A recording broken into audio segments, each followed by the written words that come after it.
This is the 20th season of Bass Talk Live.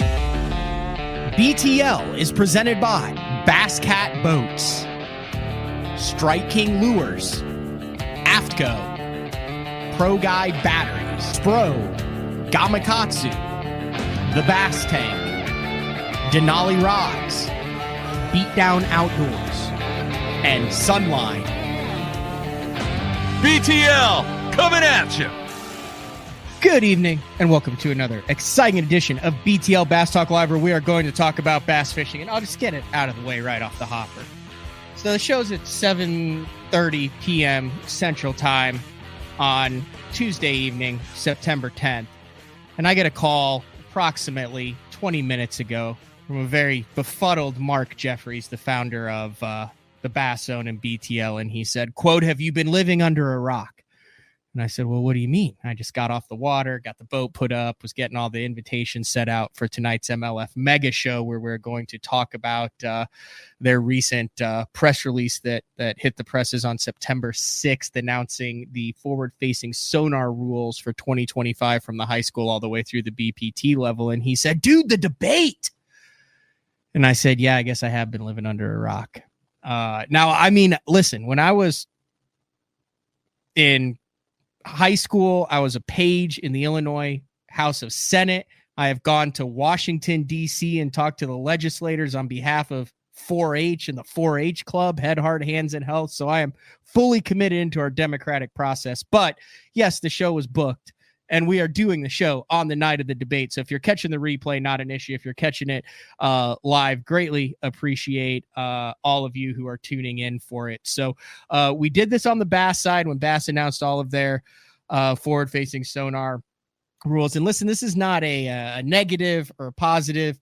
This is strictly just talking about what's going on in the fishing industry as a whole. And by God, there is a lot going on in the fishing industry as a whole.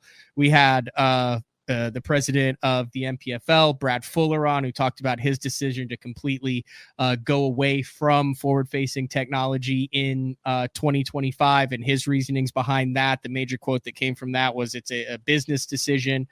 We had James Hall from the tech committee and director of content for Bass, who talked about their decision at Bass as to how they went with one forward-facing transducer, 55 inches of screen, and did away with the power brakes or the electric motors on the back. And tonight, we're going to talk MLF. And in classic MLF fashion, this is not a one-sentence solution here. We have a lot of different things that are going on at a lot of different levels of the Major League Fishing Organization, like I said, from the high school all the way to the BPT level. And what a better person to talk about it than the president and CEO of MLF. And he used to be a regular guest on BTL, and I believe it's like the first time since 2021 that he's been on. But yes, we have the one and only BOYD Duckett on the program. Thanks for joining us, Boyd. How you doing, Matt? Yeah, I can't believe it's been since 21 since I've been on the show. So that's on you because I'm always available to you. I hear you. I had not invited you since 2021. So that is a very fair, that's a very fair point, Boyd. Yeah, but and you know what surprised me at the intro here is that it's been 20 years. Like I remember when it first came out. I mean, you know, I remember how excited Mark was and those early shows, and man, I just can't believe it's been 20 years of BTL. Great show, though. I know. I was on a lake today with a buddy, and I said, "Let's go fish this break wall." And it'd been a while since I'd been on that lake, and he's probably 10 years younger than me. And we went over there, and the break wall wasn't there. And I said, boy, do I feel old. I said, the last time I was here, this was just a real jammer of a break wall. Yeah. And he's looking around and he's going, where was it? And I was like, it was literally right here. Like I've caught hundreds of fish off, not a single stitch of it. And I said, yeah, I've been around a little bit longer. I said, my favorite cover no longer even exists. Yeah. Sorry about that. Yeah. So I figured you, once I had asked you that you accepted, I figured the Duckett compound would be having a debate party. Yeah, man. It's a big night, I guess, politically it is for the whole country. I guess it's a pretty big election. So there you go. It is tonight, but it's not till 8. So I'll get my part out of the way and then. I hear you. Yeah. You want to talk about bass fishing? Hey man, let's talk about forward-facing sonar, because that's really all we've talked about for 2 years. I hear you. So maybe this will put a rest to it, and then no one will have any opinions that they feel like voicing, and we'll just go back to tournament bass fishing like we did for 60 years. That'd be awesome. All right. I'd like to get your just overall thoughts on the past year and a half with the explosion, I guess, the feedback, the opinions from both fans, anglers, inside the industry, outside the industry. What has it been like from the inside, trying to figure out what the hell to do with this? Yeah, it's been quite the ride, as most everybody probably realizes. I know for the longest, going back 4 years ago, as it started gaining a lot of momentum, it was something that I was really hoping as a league that we didn't have to deal with. These are not things that we want to, as leagues, we want to really be involved in. But this became very, very divisive. It's been very polarizing in the fan base. And then, of course, from a business perspective, we have to react when it affects our company. So what's really interesting, I get the canned question, what's the position on forward-facing sonar fairly often. But from the high school level, to college, to BFL, to the Toyota Series, Tackle Warehouse Invitationals, Bass Pro Tour, now the new Team Series, used to be Cups, and even our Heavy Hitters event. Every one of them, Matt, we have looked at independently because they actually have unique issues caused by forward-facing sonar. And I don't know that it's really fair, and this would be opinion, I don't know that it's fair to say that it's forward-facing sonar as much as it is that it has really produced single-dimensional angling. That's really more, I think, what the issue is, certainly from the fan perspective. So as we address those different divisions, and they brought financial challenges on board, for instance, participation, it's affected, our participation at the Phoenix Bass Fishing League, Toyota Series, even at high school, more noticeably, not as noticeable at college, but definitely noticed at the high school level. And then you step to a whole nother issue when you get to our televised and live stream events, like at the Tackle Warehouse Invitationals, Bass Pro Tour, obviously Team Series, and Heavy Hitters. So they all have different dynamics. So who's your, we're a slave to multiple masters here, right? It's different.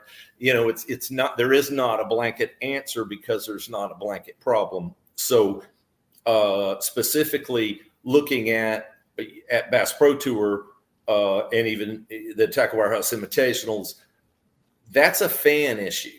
So we have taken the time, I need to say this too, over the past couple of years, but especially this season, we've polled our anglers at those various participating leagues.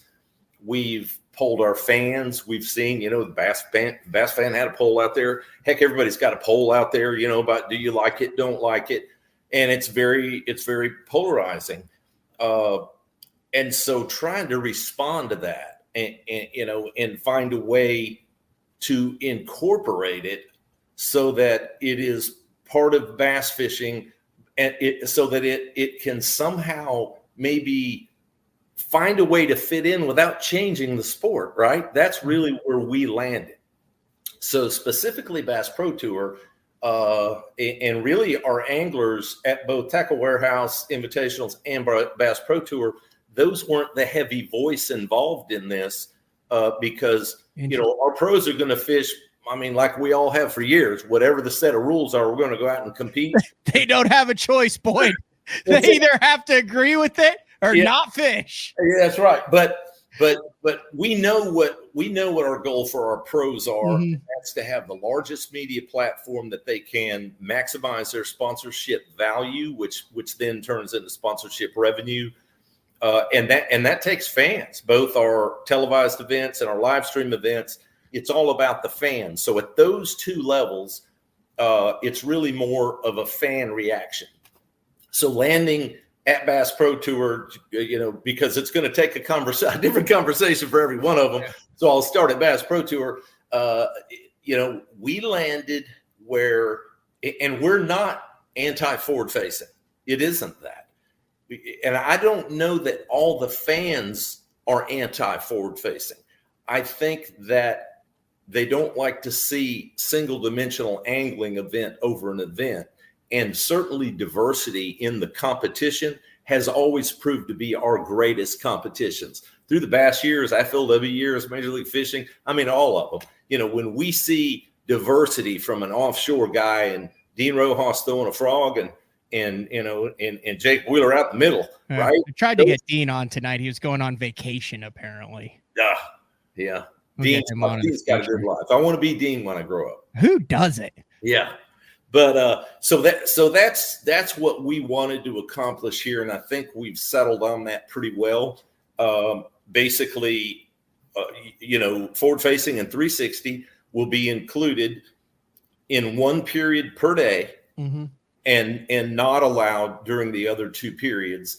And this is a fluid problem.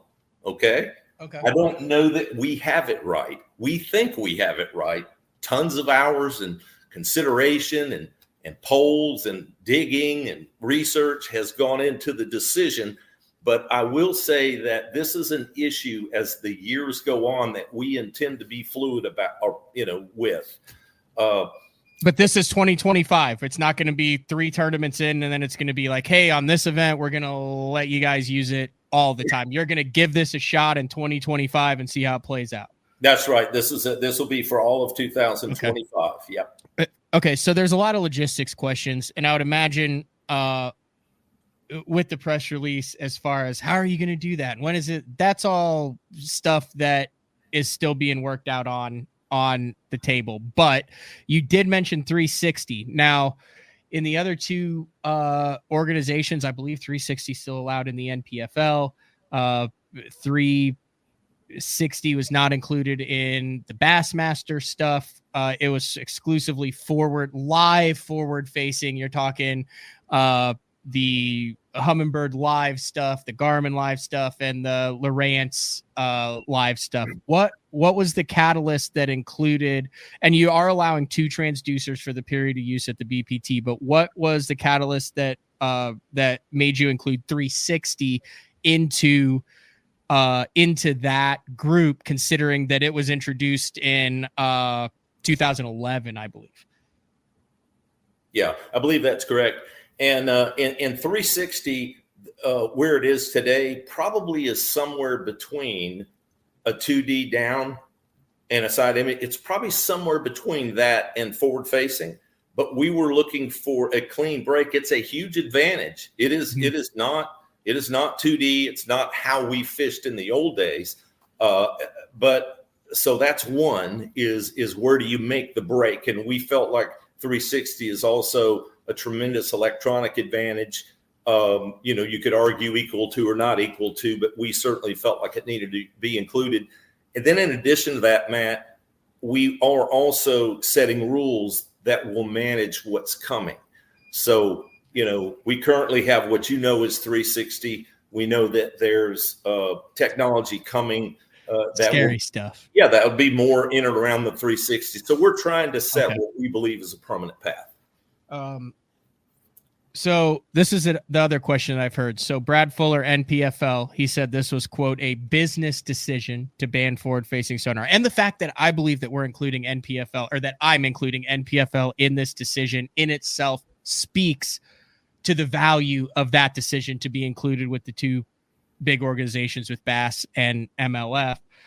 Jeffries came on the Bass show and was echoed by several anglers that this was, quote, a 100% money issue for what Bass decided to do in allowing it. When it comes to MLF, how much of that was a business decision? You already talked a little bit about the fan engagement. How much of it came down to money, and what role did the technology companies play in this decision to either allow it for a period or not allow it for 2 periods? Because I think that's what a lot of the fans and anglers have differing opinions on how much that actually played into the decision. Yeah. When you run a business, money is always part of it, right? Yep. So at the pro levels, it's our goal to generate as much profit as we can, as much opportunity as we can for our pros, and it's economically driven. So no difference there probably from the other two. The difference, I would say would certainly be it's a technology, and as we continue to advance, I don't know that it's our place as a tournament organization to determine what is or what should be the future of bass fishing. It will, it always has evolved, and we're not trying to take that position. In the case of Bass Pro Tour, where we really are trying to react to our fans, we want to make the most compelling product we possibly can. And so we've taken this forward-facing, maybe what was a divided or polarized situation, and I think we will incorporate it into our live stream and our show. And honestly, Matt, I think this will be more exciting than we've ever had. I think that knowing that guys have this opportunity to have a turbo boost period, if you will.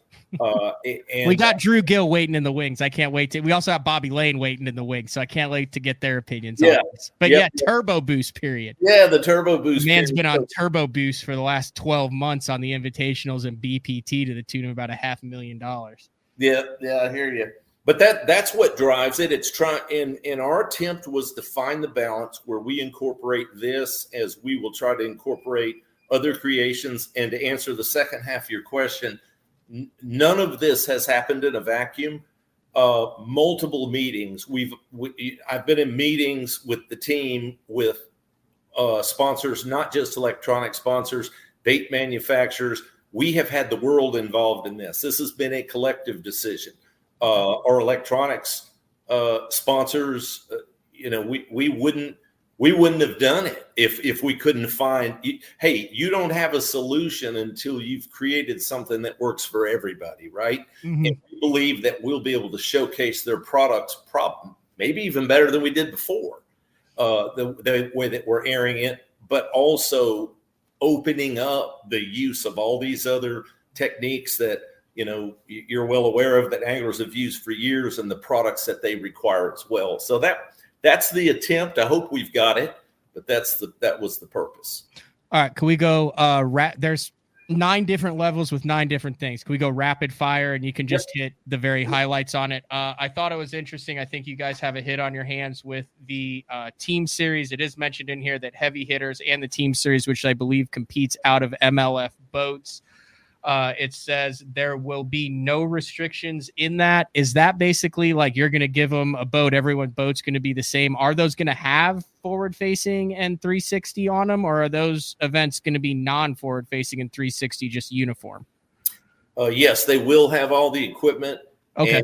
And the difference there, quite honestly, our fans don't show resistance to that. And I think the reason is because with no practice, remember, in order to be successful with forward facing, it takes practice. Yep. And eliminating practice probably eliminated that problem. Okay. I also think with 2 guys in the boat, I did notice in the team series, you usually had one just chucking and winding. And since everyone's like an alpha top level angler, one guy hogging the scope. In the invitationals. Now this, I would love to know how you came up on to this, because this is the most intriguing one out of all of them. I like the period thing. I like that. But for a stats guy that's going to be able to, and you're going to be able to do it on the BPT too. Day 1, have at it. Day 2, no forward facing technology. And then you get it on day 3. That's intriguing to me. Thoughts on how that came about? Sure. So the idea behind that, we have 2 qualifying days. So without the forward-facing technology, that gives those anglers that are experts at other techniques an opportunity to have their day, and then the next qualifying day, then you'll be able to use the forward-facing technology. That gives those anglers a day. It creates a great dynamic to watch the diversity in those styles compete with each other, try to make the top 30 for the final day. And probably the fair way to do it would be to restrict it to half a day on the final day. But honestly, we're not prepared to enforce that maybe correctly. So that was just a clean and simple way. And like I said, it's fluid. If we don't have it right, we'll make adjustments. But I think it'll create a cool dynamic. Second half of the show, Colby Miller, a kid won over $170,000 this year, Toyota Series, a BFL. He finished third in the Tackle Warehouse Invitationals. He's going to come on. He's actually headed to the BPT, but he's going to give his take. Drew Gill also fished it, but he didn't fish the last one because he wanted to give someone else a chance. So we'll talk to Colby Miller about his thoughts on how that will impact it. Let's move on. Now, I had heard a rumor before. I was like, this was running rampant around the fishing industry, Boyd, that scope was out in the BFLs. I never heard a rumor before in fishing of you. But in the Toyotas and the BFLs and the college series, will be allowed to use forward-facing and 360 sonar during practice and all competition days. Is that 9 transducers, 2 360s, 5 on the shaft, whatever you want to have at it at those levels, no restrictions, just like it's been for the last 8 years? No, our equipment restrictions, 18 inches total height off the front deck, 16 inches off the console, 2 transducers, that applies company-wide, all leagues. Okay, interesting. I did not know that. Yeah, so that goes across to all boards. Okay. The answer to now, you've shifted away from what was a viewer and a live stream and television product problem. You're now shifting to 2 participating leagues in which we polled our anglers, and they're pretty equally divided between, almost half and half. Yeah, not the co-anglers. I have a strong feeling. Not the co-anglers. And they're not a happy group. No, it's tough on the co-angler side. I feel for them. So those aren't easy decisions to make. Okay. We did make changes at the BFLs, and we'll be reducing the limit for the co-anglers to 3 fish, which will help them have a better chance of all being involved in the game. And then also moving our, we've always had 6 regionals. Yep. And as we've polled our co-anglers, we did a whole separate poll for just the co-anglers, to find out. And it isn't all about forward facing. They also, as they qualify for the regional, generally have traveled way off somewhere to fish that regional. And so we want to make those regionals local. So we've doubled our regionals to 12. And the intention is that you'll be able to fish your whole BFL series plus your regional right there before you go to the All-American. So I like it. If you want to say anything about the high school, I'm actually working on an entire high school show about this. I think this is a vitally important topic on it. It says in the press release. And then I have a couple more quick questions, and you should be able to catch the opening statements.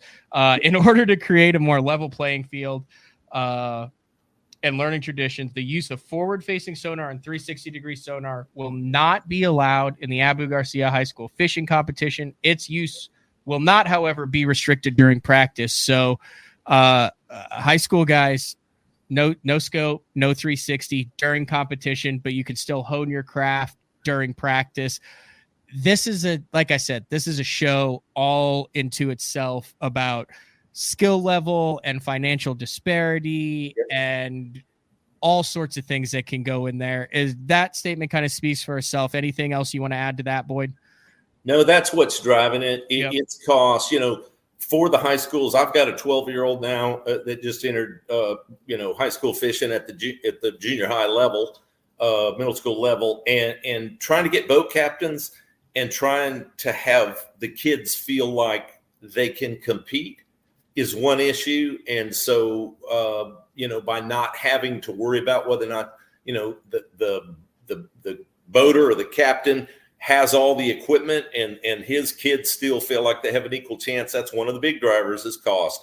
Yep. The other one, quite honestly, Matt, is I believe over time, I think we're doing the right thing. And I think the industry, tournament fishing beyond all of our walls, us, Bass, NDFL, down to all the other levels of tournament fishing, eventually are going to have to figure out how to incorporate these technology advances to protect participation in all leagues at all levels. So we're trying to figure that out and set those standards. And these high school kids have to learn how to do more than use forward facing. That's one. Hey, it's a challenge, and it's a high level technique. You take a Drew Gill, and he has a skill set almost nobody else on the planet has. Okay, but tournament fishing goes beyond that, and and so in their future, they certainly need to put some time learning the rest of it. So that's the other piece of high school. All right. And I feel like he's ready to give his opinion. He's got a vest on. I've never seen Drew Gill wear a vest. He looks like he means business. All right. I got to ask this question. What are you doing moving forward based on the BPT angler cuts that go down to 65, Boyd? Your days on the BPT are over. Is that a correct statement? And what are you planning when it comes to casting and fishing and tournament wise in 2025? Yep. Well, you're right about all those statements. I don't know that I've fully decided. I have the option of fishing the Tackle Warehouse Invitationals, strongly considering that. If I didn't do it, I'd probably pick up Toyota Series Region close to me, just depending on time. So somewhere in between there. So yep. Toyota Invitationals, cross that bridge. One or the other. Yeah, I'm not trying to fish a lot, but I love it so much. I hate to be completely gone from it. So one or the other. All right, that works. Before I let you go, anything else that you want to get in here? I think this was a really good kind of breakdown of the press release, and then we have a panel of anglers that'll come on to kind of break down what portions kind of impact them. Yeah, absolutely. I just want to say that, which we mentioned this earlier, this is something that we want to work together with industry, bait manufacturers, electronics manufacturers. We want to work together with our industry to find a way to get it right. How does it fit in? Look, they don't want to disrupt the industry either. They want to, they've been a lifetime part of it. So I think we're all aligned in trying to decide how do we protect competition in tournament fishing, and what's the best way to fit this technology and more new technology that's coming. How do we fit that in so that everybody participates? And that's what the goal is here. And if we don't have it right, we'll make some tweaks in 26. I like it. Everyone's saying that you should use your Legends exemption to go back to Bass. And I will say this to those people. Boyd is the only angler who has an Open win, an Elite Series win, a major win, and a Classic win in Bass history. So there you go. I've seen all these trophies. That would be fun. Yeah, that would be something, wouldn't it? That would be fun. All right, Boyd, anything else you want to get in here before I let you go? I greatly appreciate the time and the full half hour on BTL and kind of diving into the MLF press release that is front and center on MajorLeagueFishing.com. Yeah, heck yeah. It's been too long, Matt. Let's get together on something easier than this. All right, that works with me. Thanks, Boyd. See you, buddy. See ya. All right, that is the one and only Boyd Duckett. Quick break. It's not going to be a long break. I got to come back. I promised Bobby Lane I'd get him on before the debate got hot and heavy. So Bobby Lane on next, and then we'll bring Drew Gill in at the same time. A little bit of old school, a little bit of new school. $2.6 million in earnings for Bobby Lane. At the pace Drew Gill is going, that'll take about 2028. But maybe these new rules will change things. Like maybe Drew won't be able to catch a fish, but in one period. We don't know. We'll find out. We'll talk to both of them when we come back. It is the BTL MLF BPT Mega Show on a Tuesday night. And we'll be back right after this. The new Puma STS has been redesigned from the ground up. With the angler, design, function, and performance in mind, nothing on this new offering was compromised, and the only thing carried over from the previous version is the name. Based on the Soft Touch series hull that started with the flagship Jaguar, this new model is nimble and performs incredibly well at all speeds with either a 250 or 300 horsepower engine. Featuring a new 96-inch wide-body footprint, this hull measures out at 20 foot 7 inches in length. Industry-leading design coupled with tournament-winning performance. The Puma STS from Basscat. Feel the rush.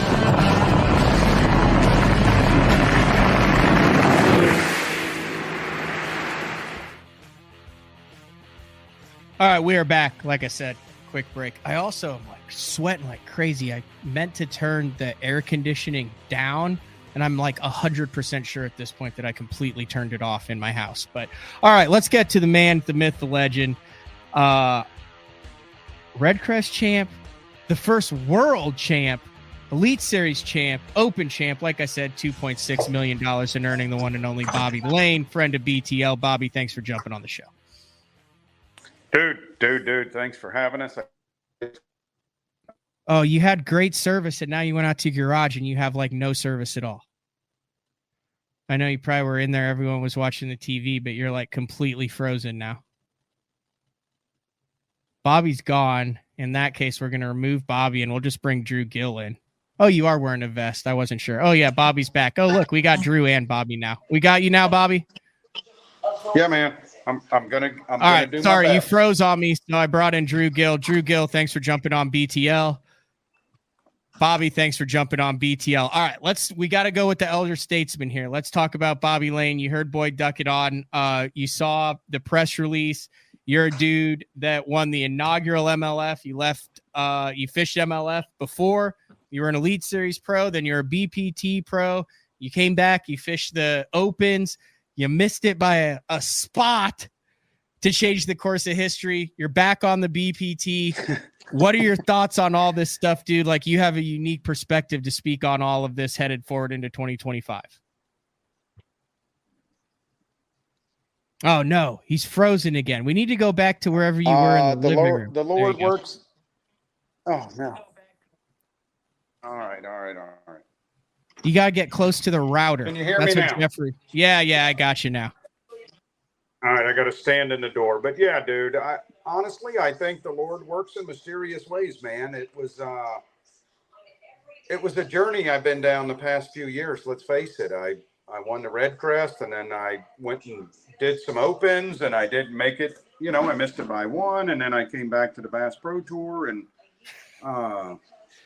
it's a weird road, you know. But I'm grateful of the roads that I took. I'm grateful to the decisions I made for them to grant me the Red Crest exemption back. And, you know, I'm back with my brother. I'm back with Justin Lucas. We got to really enjoy our time this year. And, you know, I was kind of wondering what they were going to do about forward-facing sonar forever. And, I mean, honestly, me and Drew Gill have actually fished a lot of the same spots together. But the results have been very different. I'm barely getting paid or missing a check. And Drew is in the top 10 or winning the tournament. I saw that a couple times this year. So, you know, he's honestly mastered the forward-facing sonar, and it seems like what Boyd said earlier, that's all we've talked about for several years. And you know, I think this opens up a great avenue. I think Major League has a format that's shined over the years, but this like puts the icing on the cake for shining what our format can really do, man. We got,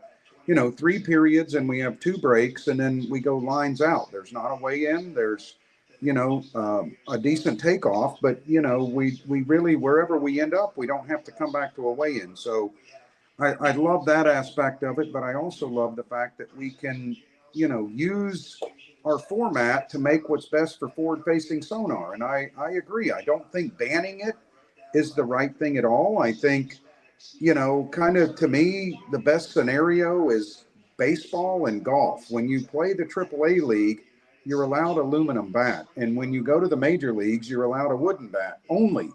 You know, there has to be limitations when you get to the pro level. And same with golf. You know, you can have a putter that touches your chin or your chest, and then when you hit the PGA Tour, it can't go no higher than both your hands. So, you know, I think it's fair. I think it's across the board fair. Drew Gill's a phenomenal fisherman. He's going to catch them one way or the other, with forward-facing sonar or without. But what this does do is brings back kind of the way that I but got into fishing, flipping, frogging, swim jig. But also I've learned in the last couple of years that, if you want to be somewhat competitive, you need to learn forward-facing sonar. So I've become very, very knowledgeable about the technology. And I'm 50 this year. Drew is, I think, 16 or 17, whatever he is. And these guys are catching on so much faster than we are. So I'm excited that I still get to use it, but I'm very much looking forward to the 2 periods without it, because that's the way I grew up. So definitely, man, banning it wasn't the deal for Major League. I think our format sets up perfect for exactly the way they did it. I think the fans are going to love it. I think it's going to bring more drama than we've ever had before. And, it took them a year or two to wrap their hands around kind of what everything's been talked about, right, as forward-facing sonar for the past couple of years. And my wife's yelling at me. No big deal. That is a big deal, but it's what we've all talked about for years, man. And I'm really excited about these changes. And I think Major League handled them better than they could have under all the pressure that's going on around forward facing. All right. You have a high school kid who's like pretty dang good, and you're traveling around fishing all sorts of tournaments, right? I do have a high school kid. It's Bobby Lane III. I actually just boat captained him down in Lake Okeechobee this weekend. And we had a great time. It was fun. It was enjoyable. And we didn't use forward facing at all. And honestly, he didn't do real hot in the tournament, but I'm super proud of him and his partner. They fished their lights out and did the best they could. And they kept saying, Dad, if we'd had gone to one of these places, we'd have caught them on the minnow, right? So they're blaming a bad tournament on forward-facing sonar, but his boat doesn't have forward-facing. And I did that for a reason. I wanted Bobby Jr. to learn how to become a bass fisherman like his dad became a bass fisherman. The flipping, the frogging, the excitement you get to share with a bass on the front of the boat, not looking at him, right? You dunk it in a mat, or you get him to come up on the swamp lord, or you catch him on the swim jig, like, or even just casting a power worm or whatever. It doesn't matter. Just the enjoyment of not seeing that fish and kind of fishing. He is very, very educated on forward-facing sonar. He wipes me clean every time we go out there, but I want him to learn both, because I had a good feeling that, honestly, Matt, this was coming down kind of similar to the Alabama rig, which nobody's compared it to, right? Alabama rig for years and years. Paul Elias sets the record. Everybody's slaughtering them on it. It's a cast net going in the water with some baits on it and some hooks. Guess what now, dude? It's banned. It's still legal, but there's a bunch of limitations on it in the lower levels. None of the elites or the MLF Bass Pro Tour can throw an Alabama rig of any sort, right? So I knew that this was kind of end up that way, and I think that the format we have and the way they've structured the 2 on and 1 off, or 1 on 2 off, is going to be great, man. I'm really excited about it, and I think it's brought a really positive morale to all the Bass Pro Tour anglers. And let's face it, the Tackle Warehouse going to 1 on, 1 off, and then 1 on, that's going to add some serious drama also. I mean, you're going to have flip-flop all over the place on the standings. I think it's going to be wonderful. You're not worried with Bobby Jr. that he's going to have to then go up against an entire generation of anglers who for the last 8 years have had this at their disposal, maximized it to their potential 100% under the rules. And then he's like, dude, I can't get out of the Toyotas, Dad. Like, why didn't you let me shake a minnow back in 24 and 25? I'm getting hosed every week. Matt, Bobby Jr. is, you might not have understood me. He is phenomenal with. Is he like, yeah. You give him my 16-inch Lowrance active target 2, give him a minnow. and a spinning rod, and he is going to throttle him. He won the night tournament last night on the Swamp Lord and fished against some of the best around here with the shaken minnow. Of course, it wasn't Drew Gill, but there's some guys here that are phenomenal shaken minnows, and it made my day to hear he caught him on the Swamp Lord. So he is learning the best of both worlds, and that's the way I want it for him. I mean, I grew up under one world, and I'm very, very somewhat receptive to him growing up on both worlds. And I think no matter where he goes in his high school career, into his college fishing, into his, Toyotas and tackle warehouses, Bass Pro Tour, whatever he wants to do, he is going to be a very well-rounded angler. At least that's the way I'm trying to raise him. Once he turns 18 and becomes an adult, he can kind of go the route he wants. But I'm very excited about his growth and super proud that he's wanting to follow in his dad's footsteps, man. It doesn't make me any prouder to be a father of Bobby Lane III right now, man. I got Amberly is 15 and she's in cheer, and my daughter's getting married. My older daughter, Lexi's getting married January 18th. So, me and my Congratulations. wife. Last week, I was saying they were 3, 5, and 7. Now they're 15, 17, and 20, and one's getting married. So, I'm telling you, man, time flies, and all we can do is make the best of every opportunity we got. And I think Major League is doing the same thing with the opportunities and the format that they have to kind of grasp, wrap their hands around this forward-facing sonar era, right? 2-3 years era, and make the best of what's going on. And it's been enjoyable to kind of see the way it's all structured, right? I mean, it's not really enjoyable sucking in the points, but it's enjoyable watching. Had a good year. You were 20th in the points this year, Bobby. This year, because I started learning forward-facing sonar towards the end of the year, and I actually started. Bunch of buddy, made Red Crest, I had to fly.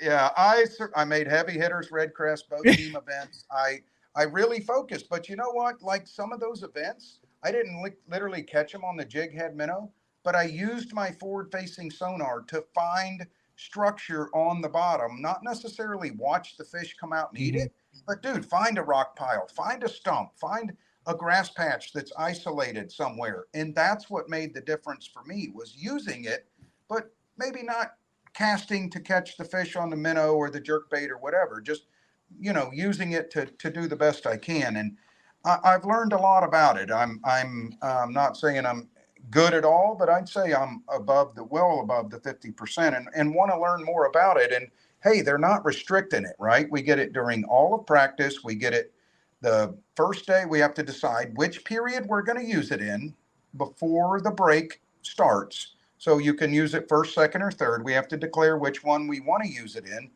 And maybe some anglers are going to say none at all, but I would like to know, and I'm with you, Matt. I heard you talking to Boyd. Is Drew Gill on his forward-facing sonar? Has he used it yet, or hasn't he? Like, that's going to be the cool thing with Score Tracker, right? Have they decided which period they're going to use it in or whatnot? So it adds a whole new, man, it adds a lot to Major League, and I think they handled this properly. I'm excited about Bobby Jr. growing up and fishing down the road, man. And dude, I'm going to let you go. The debate's on. They've started. You are wonderful, Matt. I can't wait to see what you do next year, dude. You always know I'm pulling for you. Drew, I'm going to see you all year long on the Bass Pro Tour, so you can take it from here. But guys, thanks for having me, man, and looking forward to these changes and this excitement next year. Thank you, Thanks, Bobby. Bobby. Have a good night.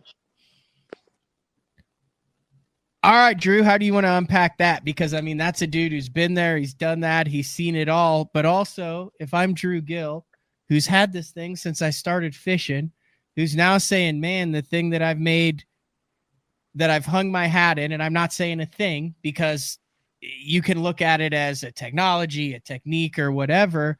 Like, I'm going, dude, like, come on. Right? Yeah. Yeah. And I mean, I understand. And listen, I've got a ton of respect for Bobby. Like, Bobby's been super awesome to me. Yep. Super cool dude. And he's a guy that I grew up watching fish. Like, for me, I kind of hit that transition of time when we went from not having it to having it right at the line of, it was my senior year of high school, which consequently was also the first year of COVID. So it was kind of like all at once, we went from, I had my high school fishing experience of not using it in high school to my senior year. I got it right at the beginning of COVID, right in that March. And people right want you at to that smile moment, more. Sorry, yeah, people I want you know to smile Sauce more. You Brooks got does. you got to He smile can deal more. with it. So right at that COVID era, right at the end of my high school career and my transition to college was when it came about and started becoming a major player. And really, I grasped onto it because I come from, for those of you that don't know me, I come from Illinois. I come from fishing small fisheries, places out in the middle of nowhere, and all our high school tournaments were on fisheries that were pretty much uncomparable to anywhere we fish in college. So I had the 1 year of COVID, which I was going to be fishing high school tournaments, to essentially prepare for what I knew was coming with college fishing, which was going up against guys that have had 5, 6, 7 years of experience fishing since they were 10 years old on, you know, all the TVA impoundments, all the Carolina fisheries, Florida, Texas, up north, you know, talking about all the Missouri and Arkansas highland reservoirs and things of that nature. And knowing I was coming into that, it was something where I was like, I need to learn how to fish these fisheries, and not just fish these fisheries. I need to learn why bass do what they do. I need to learn why they live their lives in the certain ways that they do, because ultimately it's not about what's the name of the fishery, what type of fishery is it. It's about understanding all of the context cues in their environment and all the context cues in the other parts of the ecosystem around them, and understanding what they make bass do and the interplay between all those variables. And it was something where really, I mean, the saying "seeing is believing" is a thing for a reason. You know, as humans, our greatest ability to perceive any information or to understand the world around us and navigate it is through our eyes. It's through sight. So when we boil it down to a very basic level, it's making it where we as humans can use our most powerful two tools that we have to navigate the world, which is our eyes and our brain, and the ability to combine those to one place by taking you could say it's half of the environment. You know, you could say above water and below water, but really when we're talking about aquatic life, we're talking about 95% of the story. Now we're able to tell that story. And so now I'm able to perceive that information and control the variables in the experiment, because as we know from any like elementary science class, the ability to produce an experiment and come out with some sort of truth or some sort of result or some sort of scientific theory which turns into law is to be able to control all the variables in the surroundings except for one, and be able to isolate one variable, repeat it a number of times in a row, and be able to draw some sort of conclusion because of a consistent result. And so by taking that process and being able to control all of these little intricate parts, by being able to witness this and go, well, this area's got, you know, it's a long point, it's 20 feet deep on the end and breaks off. It's got bait here, and it's on the right, you know, it's on the east side of the lake, and wind's blowing out of the west. So it sets up just like the last point I fished. But the difference is here we got a foot of little stubble grass on the bottom, and the other point I fished didn't. And that's the only difference, but there's a difference between there being a fish on the initial one I fished and not this one. And I'm able to repeat that process over and over and over again in a rapid fashion, and be able to understand everything about that environment that's around the end of that point in a very intricate manner, which allows me to understand why what happened. And understanding the why is always the most important to understanding anything in life. I don't care if we're talking about bass fishing, golf, talking about intellectual thought.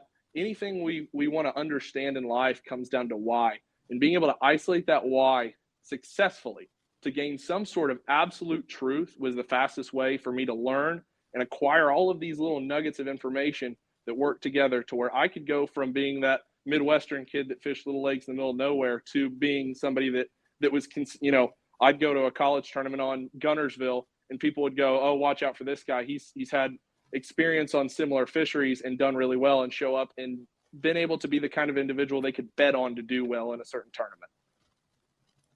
And that, ladies and gentlemen, is why Drew Gill has won $500,000 in the last 2 years. We got to break this down. Let's break this down simple. Did I would assume you're not like, this is not and based on what you just said, this is not like ideal for you on the Bass Pro Tour. I mean, for me, it's something that so we got two different sides of this. In anything, I mean, it's on a spectrum, but for me, I am two people. I am Drew Gill, the guy that fishes team tournaments with a buddy. I'm the Drew Gill that follows the sport and is a fan of the sport and has been watching it for years. I'm the Drew Gill that purchases tackle and is part of the industry on the investment side. And then I'm the Drew Gill that is the competitor, that is the person that wants to go out there and chase AOY titles and chase being what is, in my mind, the ultimate goal of any bass fisherman is not necessarily the trophies or the titles. It's the process that is essential by which obtaining those titles. So that ultimate goal is understanding, knowledge, the ability to have enough skill and knowledge combined to understand the intricate parts of why we do what we do and be able to repeat it with consistent success, because that consistent success translates to consistent tournament success, and consistent tournament success translates to winning things. So there's the part of me that's the competitive side that wants to win and wants to be better than me yesterday, because it's not about being better than your competitors. It's about being better than yesterday you. Because if you can repeat that over and over and over again, eventually, being better than yesterday you was better than 80% of the field. Now I'm better than yesterday me. I'm better than 81% of the field. And then it just keeps ticking up. The competitive side of me is on a different end of the platform as the participant in the industry side of me. And so from that aspect, I understand the decision that Major League Fishing made this year. Right now as we sit with so many awesome fans that want to be a part of this and are the reason that we have this, like there's obviously credibility to what they have to say and what they want. And there's credibility in what people have to say and what they want on the other side of the argument. Like everybody has a voice and the right to have a voice, because they're all participants in this industry, whether they're just casual viewers that fish once a month or guys that fish every single weekend. And so from that aspect, like being able to successfully satisfy both parties to the best of their ability is something I do understand from the business side of it. It's as a person, I can totally respect and understand it.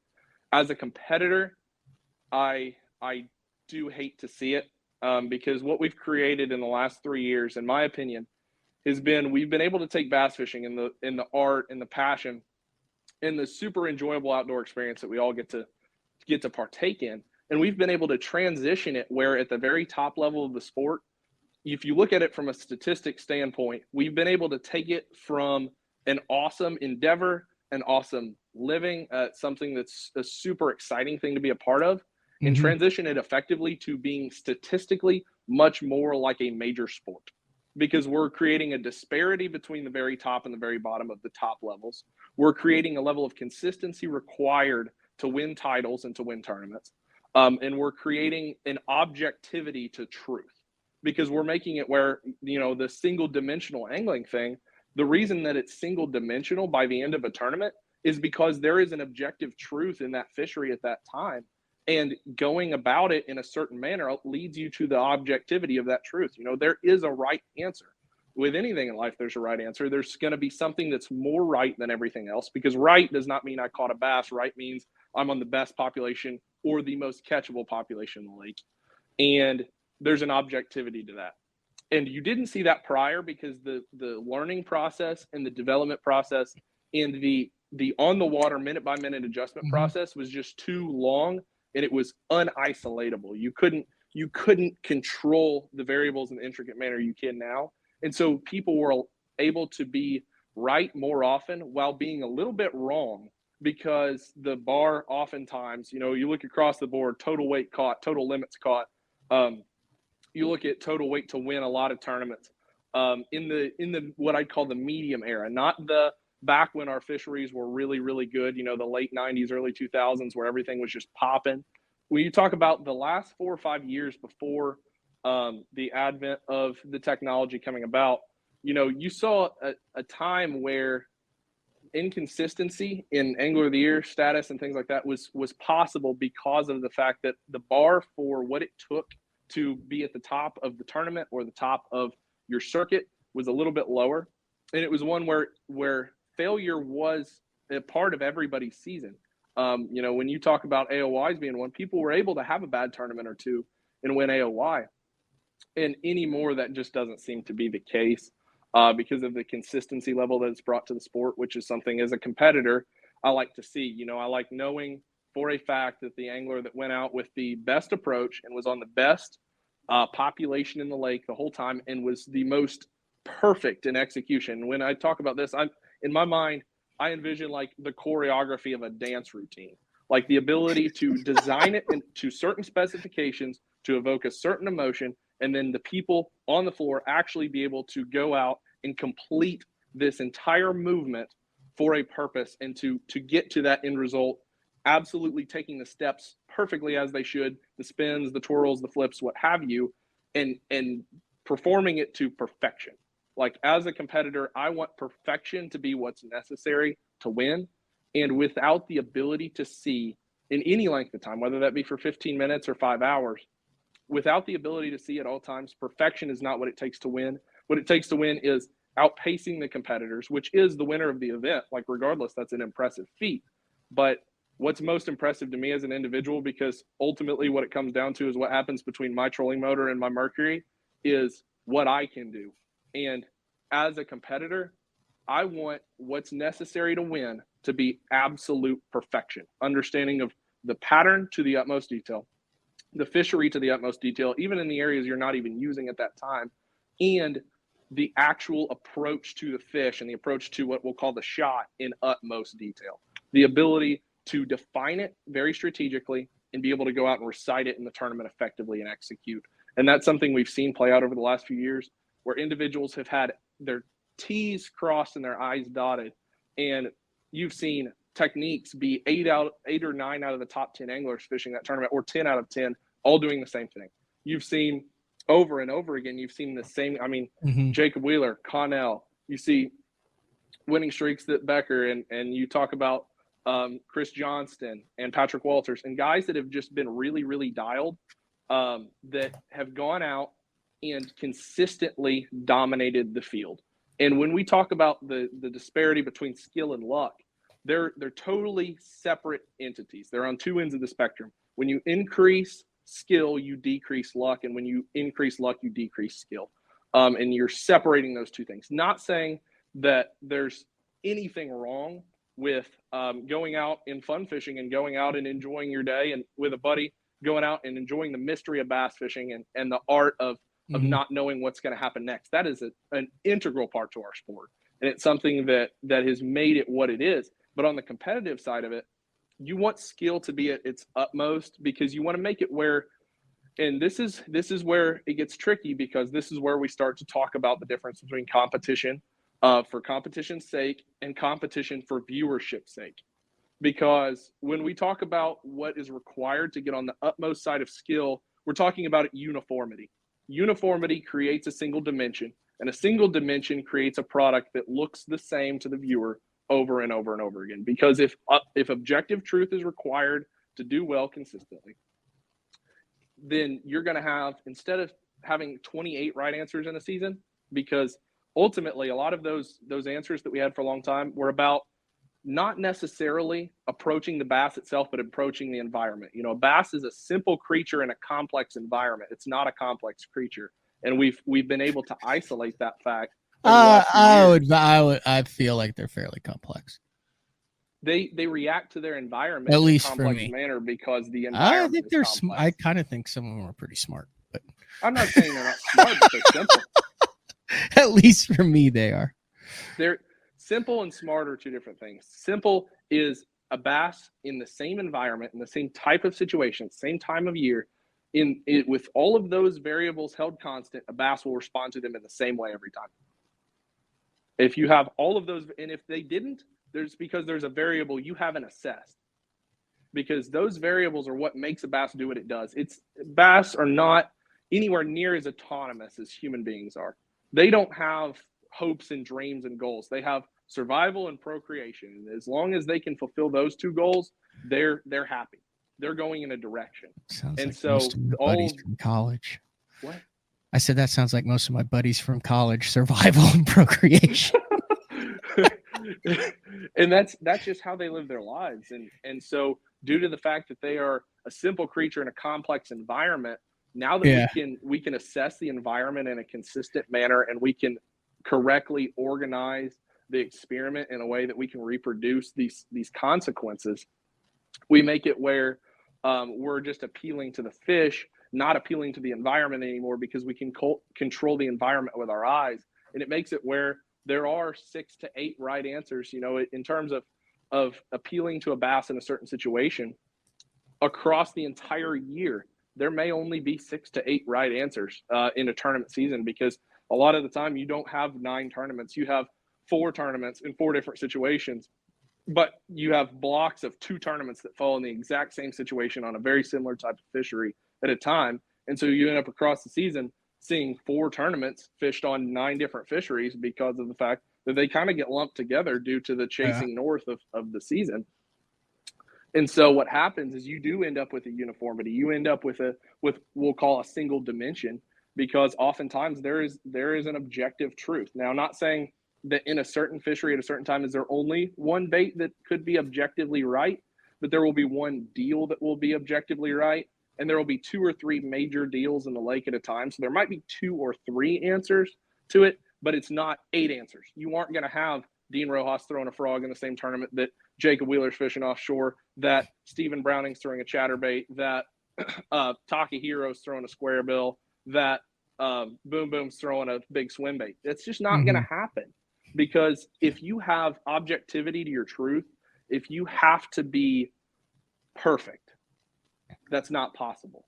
And so that's where the competition for competition's sake and competition for viewership's sake collide, is because of the fact that if we're promoting competition purely for competition's sake, we're going to have to be a lot more creative about how we present it, because it is going to come to the point of objectivity, because of these trains of thought they're not independent of one another. We don't have.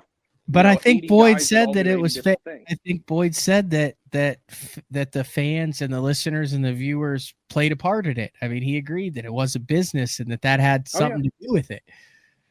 Yeah, that's what I'm talking about. Is like, this is my part where I understand where they're coming from as a business decision, because as a viewer of the sport, like, something that intrigues people is seeing all those different techniques and seeing, trying to learn how to apply them to their fishery at certain times.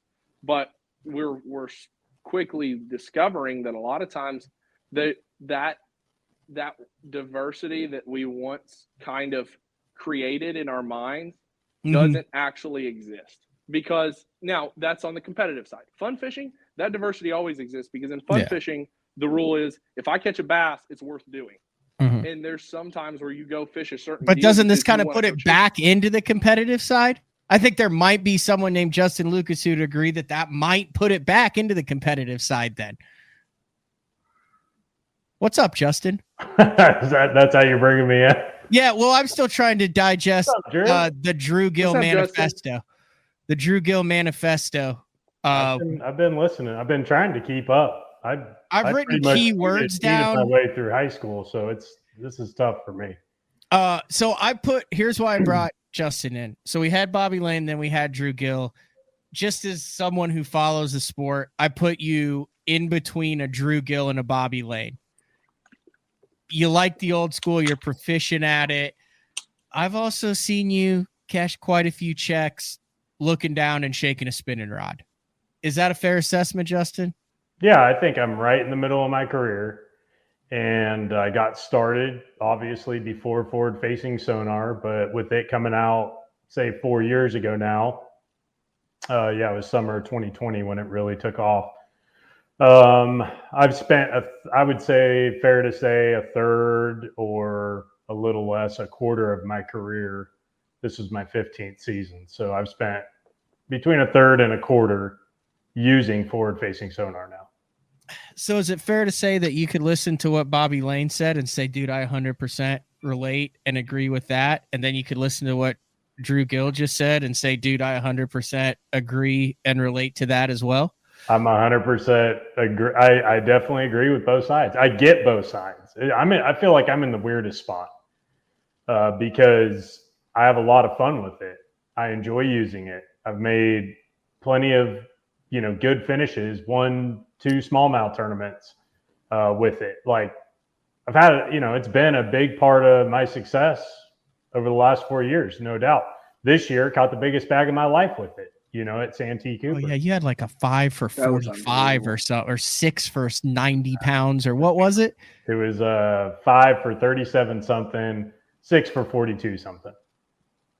But that's insane. Yeah, but at the same time, so in my in my heart, right? I think we talked about this on your show the last time too. My biggest bag before that was 35-4 at Lake Fork in 2011 or 13, one or the other. It was a Toyota Texas Bass Classic. But like deep down in my heart, even though I enjoy fishing with forward-facing sonar, catching 37 pounds with it didn't feel as special as catching 35 without it. So it was weird, man. It's like you just got the biggest bag of your life. It was cool because it was in a competition that fired me up. So all that part was great. But at the end of the day, I'm like, yeah, but I didn't do it the way I caught 35 pounds. But let's say Drew Gill catches 35 pounds and sees every single one of them eat. And then he catches 35 pounds and he doesn't see any one of them eat. And in his opinion and his feeling, he got the warm and fuzzies from the 35 where he watched every 8-pounder suck his bait in, and it didn't mean as much to him when he just chucked next to a log and his line swam off. How are you going to equate that connotation to the angler? I know. Colby down there. What's that? I see Colby down there. We've been working on his video. No, I did. I totally. Is that a valid question? I mean, I'm not trying 100%. To stir the pot here. 100%. Valid question. But that's why too, like, obviously, I think the best thing MLF could have done, I would say, I think they did a pretty good job.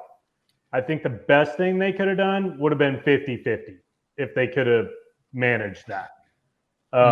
So they'd have had to change it to halves instead. Why do they have periods? Why don't you just have halves? Well, or we could have done quarters, whatever, right? Like, that would have been wild, because then you'd have had to determine where you were going to run, and then it would have been like 2 hours, and then it's like, oh, by the time I get there and get it going, and then you have to figure out where not to go.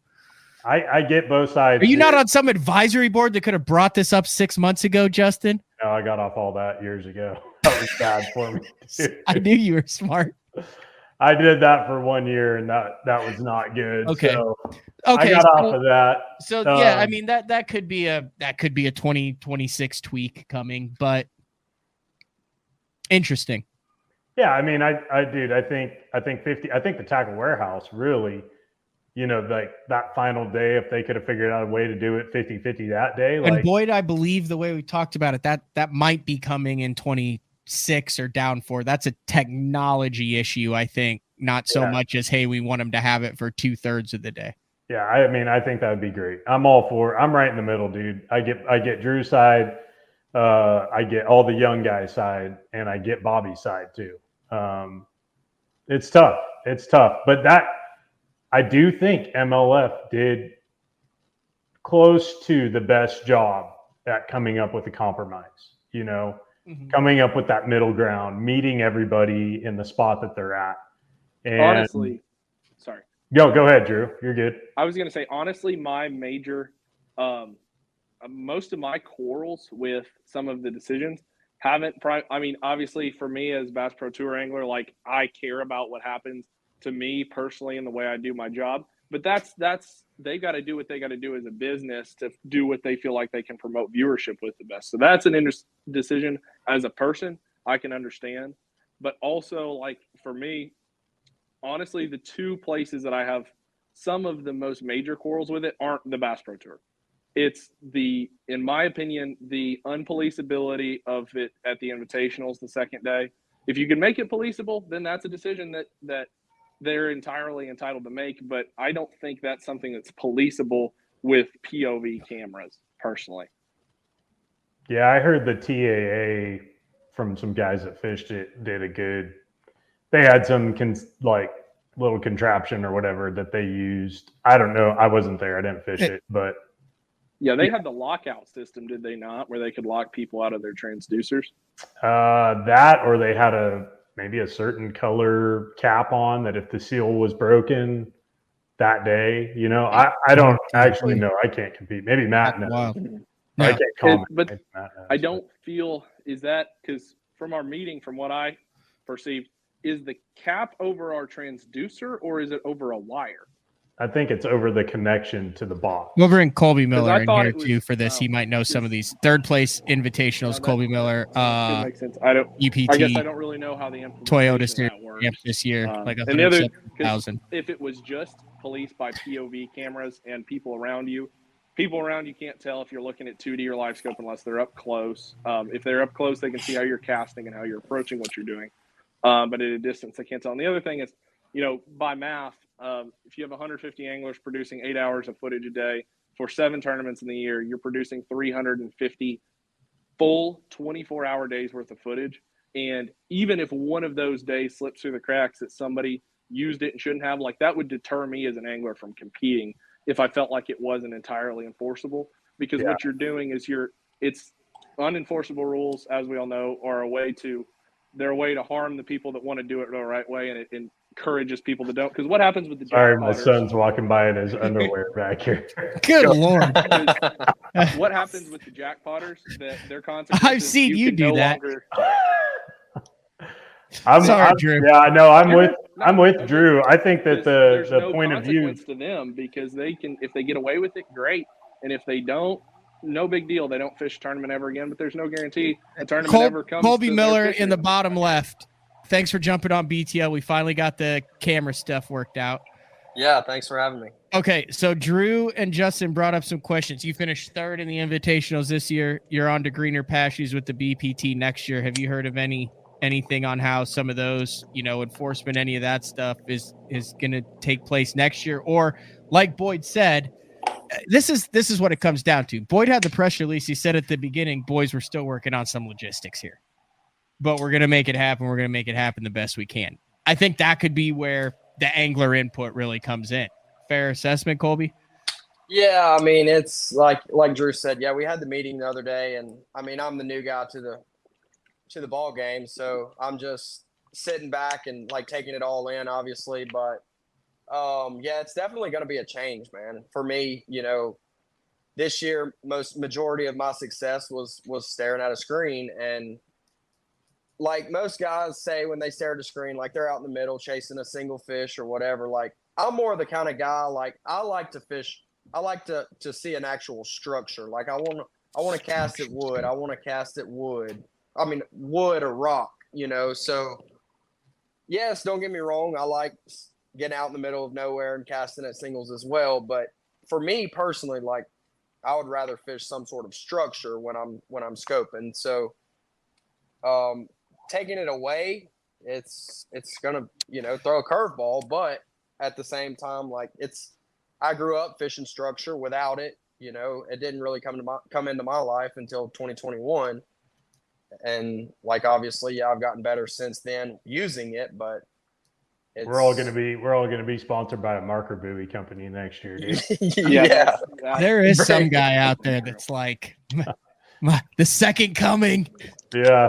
Have you ever owned a marker buoy, Drew or Colby? How old are you, Colby? I'm 24, and absolutely. Drew, you have owned. Well, yeah, you're a East Texas, Louisiana guy, so you're like Rayburn, Toledo Bend. I feel like you like your first boat comes with like 6 marker buoys, spray painted black. Oh yeah. Have you ever owned one, Drew? Mm-hmm. Yep. It took a few years for me to get my dad to trust the GPS and get off the marker buoys, but we weaned ourselves off the marker buoys, and I'm going to have to get reacquainted this year. I'm going to get some of those with the fast clips to where I can save myself 4 seconds of my day throwing it out there to proceed to miss it 3 times. Okay, 2 more questions, and then I'll Justin's feel free to stick around. Anybody can stick around for all this, but Colby, are you worried about, you qualified in third here. You said you're looking most of the screen the time.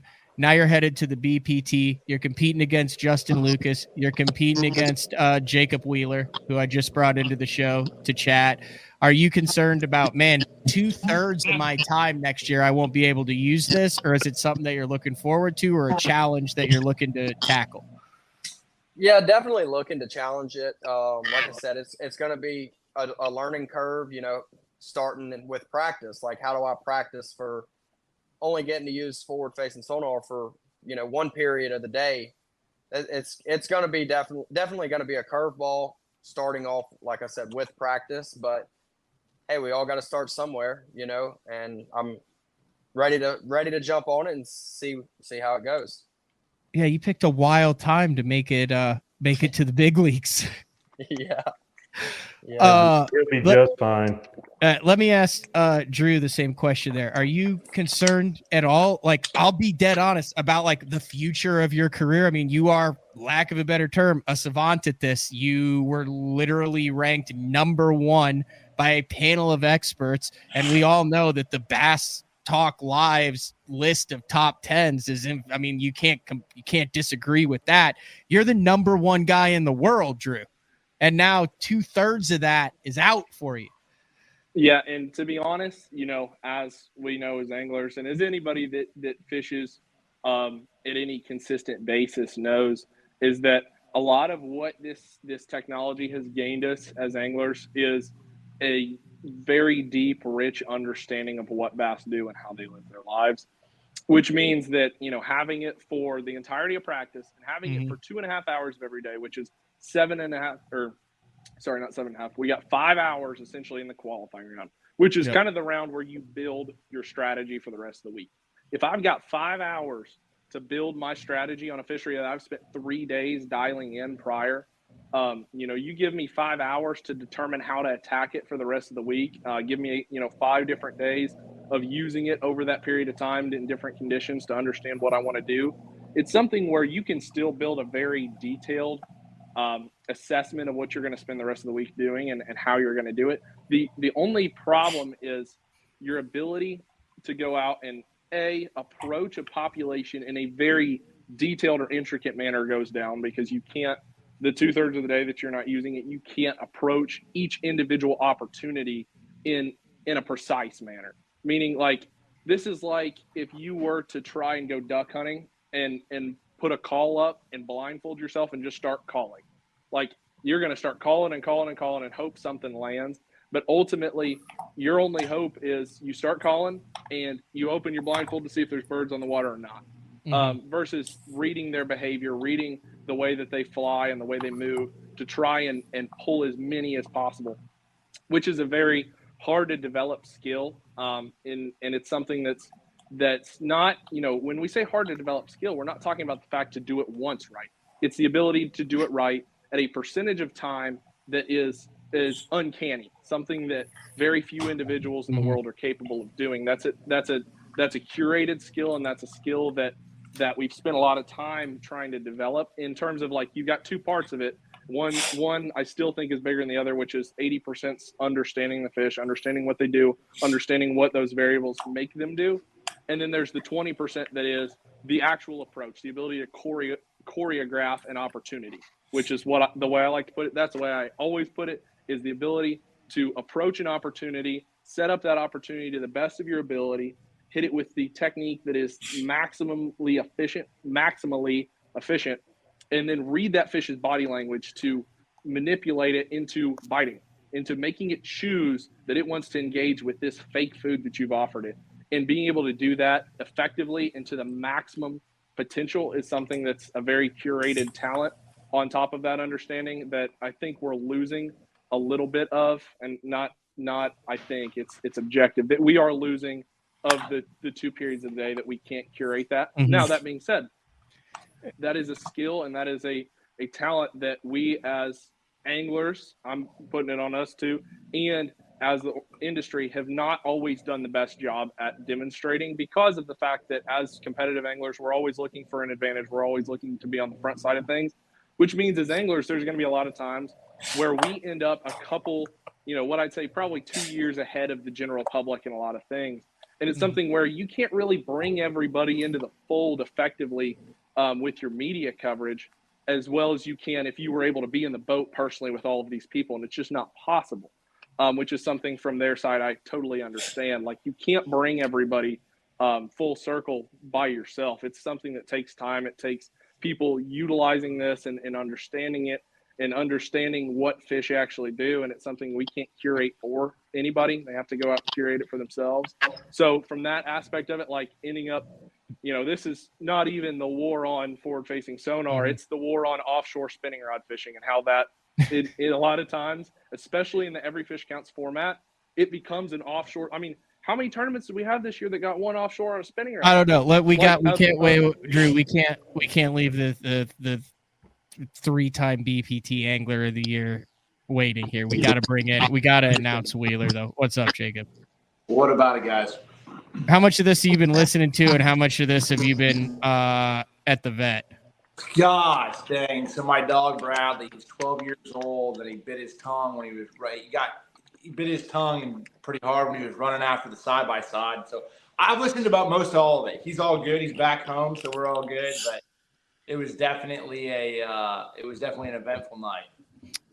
Overall thoughts. Let's be honest. You represent a lot of the BPT. You've got a counterpart there in Justin Lucas with a long list of accomplishments. You guys are roughly the same age. You got Drew Gill, who's a phenom. No doubt 5 top 10s in his first year. And then in the top corner, you have an incoming rookie in Colby Miller, who's coming off a nearly $200,000 year on the invitationals and the Toyota series. So how do you look at this press release? We had BOYD on in the first segment. Like, as an angler, how do you incorporate all of that, keeping the bobby lanes, all of that, while making a career path for Colby Miller and keeping Drew Gill doing what he's dreamed to do since he was in high school? Like, is there a right answer to this, or is this something that like keeps you up at night? What's the deal with this? Because to me, like, I don't know if there is a right answer. No, I think it's really a tough one. I think that's why you see 3 different leagues going 3 different directions. I think we're all just trying to figure out what's the right direction. And I think there's, for the people that go in there and they're like, the people are comment that literally talk about, well, scoping takes no skill. You're out of your mind. It takes a lot of skill. It takes a lot of time and effort and mindset and understanding fish behavior and understanding how to rig the baits the right way and weight and everything and understanding where they're moving to and all these different things. But then it also comes down to the fact of the side of just general bass fishing and understanding general patterns and how to run around and fish patterns. I feel like there's the both sides there. So to me, like, from where I'm at in the sport and where I look at things from a different perspective, because I grew up fishing more conventionally, running the bank, going top water, fishing back to creek and flipping and all those things. But then obviously I understand it. I made a lot of money offshore prior to live scope, and still continue to make a lot of money and have really high finishes because of that, and some of it not because of that. So to me, it's just trying to figure out that middle ground. I think that MLF did a really good job with this, because I felt like, again, is it perfect? Who knows, but I think it's a good start in the right direction. My biggest thing is, and I was really for the whole split of like the 50-50, full scope tournament, not in scope tournament, full scope tournament, 50-50 split. But I just think that got a little bit wonky. And having something consistent every single tournament that I know for a fact that I get to utilize this technology for a period is really important to the strategy of the game. So knowing, that Bobby Lane knows that he can utilize it, Drew Gill knows he can utilize it. We all sort of go at these events and look at them a little bit differently, knowing that you can utilize that technology for 1 period, but 2 periods you have to figure out some different patterns. It's part of the game. So I really like where it's at. I'm not saying it's perfect, but I do think it's sort of a middle ground that it will be exciting to watch. All right. I've had Alec Morrison on the show. We got Colby Miller here. I'm curious, Colby, like, you look at the top 5 in the Invitationals Angler of the Year, and I'm going to get this wrong, but I think if I do it right, the average age was 25 and a quarter years old, or 24 and a half years old, with an average of 1.5 years of experience, and then you talk to Alec and you look at what Jake Lawrence has done. And then all these rules come down. Like, does it bug you that people look at that? There's a portion and go, scopers, and don't look beyond. Like, I mean, I know a little bit about your background, and you talk to what Alec Morrison and like what he did on Lake Champlain, where he like lived out there for like a year and a half to literally scope the entire lake, and Jake Lawrence and stuff. Like, is that a little bit in your craw there where you're like, dude, like, I'm a damn bass fisherman that qualified for the BPT. I'm not a scoper. Or is it what it is?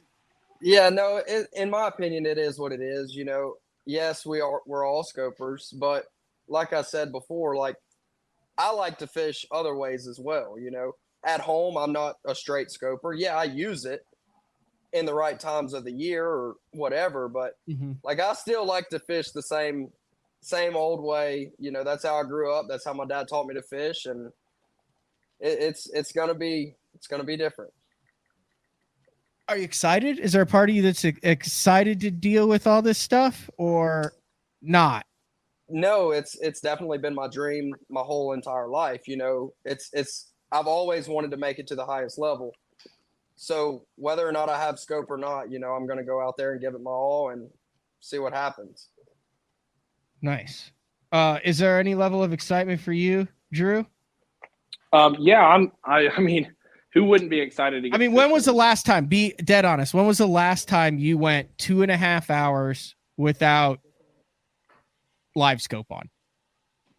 The last time in a tournament or in practice for a tournament? Bass fishing. Oh.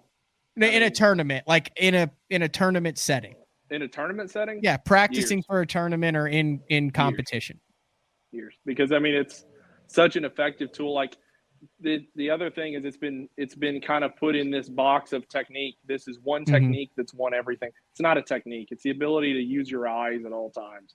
So, you know, when we talk about that, it's a totally different aspect. Whenever you're cutting, you know, this is an efficiency thing. When you're cutting into the amount of time you spend gathering information and dumping, you know, your mind is a funnel. You're trying to take in all this information and put out a useful conclusion. And so when you talk about it from that angle, there's never a good time when you have the ability to use it to not be using it, because so you're using it to gather information, whether you're casting at a fish, whether you're even casting at a target, whether you're using it to cast at anything at all, you're collecting useful information. Yeah. So I've used it in every moment that I can, because you're talking about the difference between, you know, 45% effectiveness rate or 62% effectiveness rate or 80% effectiveness rate versus 6% effectiveness rate in terms of your level of understanding of the conclusion that should be drawn from everything around you. You can't understand all of that without your ability to see. I mean, you might be able to be on the better end of it than others, but you can't truly understand. You can't get to objectivity. And my goal, every tournament, every practice, is with one thing in mind: discover what is the objective truth about how bass live their lives in that fishery and attack it wholeheartedly with an eternal focus, essentially. Lucas, last time you went 2.5 hours in a tournament practice or setting without forward-facing sonar on? Chowan River. Like, you turned it off? I didn't use it. Okay. Yeah. I mean, like, I caught. You weren't like using it to see what like the depth was in front or like where anything was at all? Like, I mean, like, think about it back. Like, you might not have been like using it, but were you using it to gain some sort of information? Do you know how close I had to cast my drop shot to those trees? If I was looking at that thing, I would have been tangled up in those cypress trees for days. Like, so Chowan River. Yeah. All right. I caught 98%. And the only reason I mute Jacob here is he's got like a slight amount of feedback on it. So like, it's not like that I don't want you to talk. Feel free to talk. I'll just unmute you, but it just like keeps it from tweaking. Yeah, no problem. For me, it was St. Lawrence River, largemouth. And did you turn that off for like a strategic reason? Like you didn't want him to hear like whatever? No, those northern largemouth are the ones that don't get fished for a little bit easier to catch than most. So maybe if I was on Chickamauga, I might have to turn it off, but that wasn't for like a reason more other than the fact that I was just fishing shallow, and it wasn't going to help me one bit at all. I got you. Did I start with you, Colby? Have I asked you that question yet? You did start with me, but you did not ask me that question. That's what I thought. Yeah. What was the last Matt's time? behind over here. Matt's going nuts. So I dude. actually went over to Rayburn this past weekend, and I went and flipped grass and threw a frog for 3 hours. Didn't have none of that on, nothing but Matt. Now, I'm not going to say I called them, but I did go do it just because, I mean, I love throwing a frog. I love flipping grass. All right. We've been on here for an hour and a half. We got a post-game show coming up with Andrew Upshaw, and I think Wheeler's going to stick around for a couple more minutes here. I believe his quote was he wanted to – what did you say? You wanted to give Upshaw the business? No, I did not say that. No, you said – what did you say? I said I might be giving Upshaw some shit, like give him a hard time. Okay. Well, that's the what I same said. thing. That's just a classier way of saying that. Isn't that saying not like business like sounds if you a little give bit someone weird. the Yeah. business? Isn't that A the little same different. thing? Like if Lucas said like Lucas got like you nice just hair, called me out for what I Justin. said. Like I didn't know you got a hair care sponsorship. That's like called giving Lucas the business. Is there like another meaning to that I need to quit saying I that don't know. out loud? It just sounded weird, so I just had to clarify what that meant. It sounded weird to me too, Jacob. I was like, bro, woo. All right, we'll start with Colby here, and then I'll let you go. Colby, overall, just your overall thoughts on the press release and moving forward, and then also, I mean, you're a young guy. Were you using this in high school too? Like, did you use forward-facing No. sonar on high? Okay, so you're past that. No. You're after that. Okay. Overall thoughts when you read the press release and what you think this means for professional fishing moving forward now that we have all three divisions, one without it, one with it, and one with a hybrid. Yeah, I'm really anxious to see how it goes as far as like the other companies in the industry, like I said, it's going to be different. It's going to be, one being completely without it, then one being completely with it, and then us are, we're kind of cut to what we can use and can't, whatever. But I'm excited. I think it's obviously going to be a big change difference. But when we first had the meeting, I was like, man, I've put so much time into this stuff, using it and trying to get better with it. And now for them, like I said, not to completely take it away, but to an extent. So it's just going to, in my opinion, bring everybody back to square one. Not 100%, obviously, because most of these guys are a lot older than I am, more experienced than I am. And, but it's going to put us all on a more level playing field, to an extent, I guess. Maybe my head's in the wrong place when I say that, but, like I said, I'm excited. I think it's going to set leagues apart in some form. And hopefully this is the right decision and it's going to be good for MLF. I'm looking forward to it. Nice. I got to get you on a full BTL show. I'd love to hear your backstory. You had one heck of a year in 2024 across pretty much every platform. You won a BFL this year. Like, you had not won a major tournament before. Then you won a BFL this year, right? And then you also won a Toyota Series. Then you also finished third in the Invitationals, and you did almost 200K. That's a freaking year, bro. Yeah, it's been crazy, man. It's been crazy. And really and truly, like, I think Drew was saying it, like, I don't only fish, MLF stuff. Yeah. Me and my best friend, we fish every local team derb we can, whether it's at Toledo Bend, Sam Rayburn, whatever. Anytime that we can fish together, like, just having, I learn from him, he learns from me type deal. And, it's just a blast. We actually, not to brag, but there's a really big team tournament on Sam Rayburn every year. It's called the Brandon Belt Grand Slam. Heck yeah, we've had Brandon Belt on the show. Yeah, so this spring we actually, the week after, or like 2 weeks after the Toyota win, we also won a boat. That was my first boat to ever win. So pretty Wow. crazy year, man. It's been insane. All right, I'm going to let you go. Thanks for jumping on this evening. Thanks for having me, man. All right, see ya. Drew,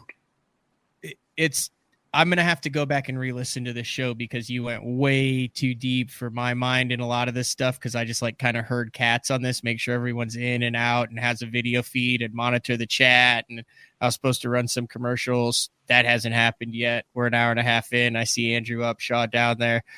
All right. I say this in the most positive way. I'm giving you a 30-second shot clock.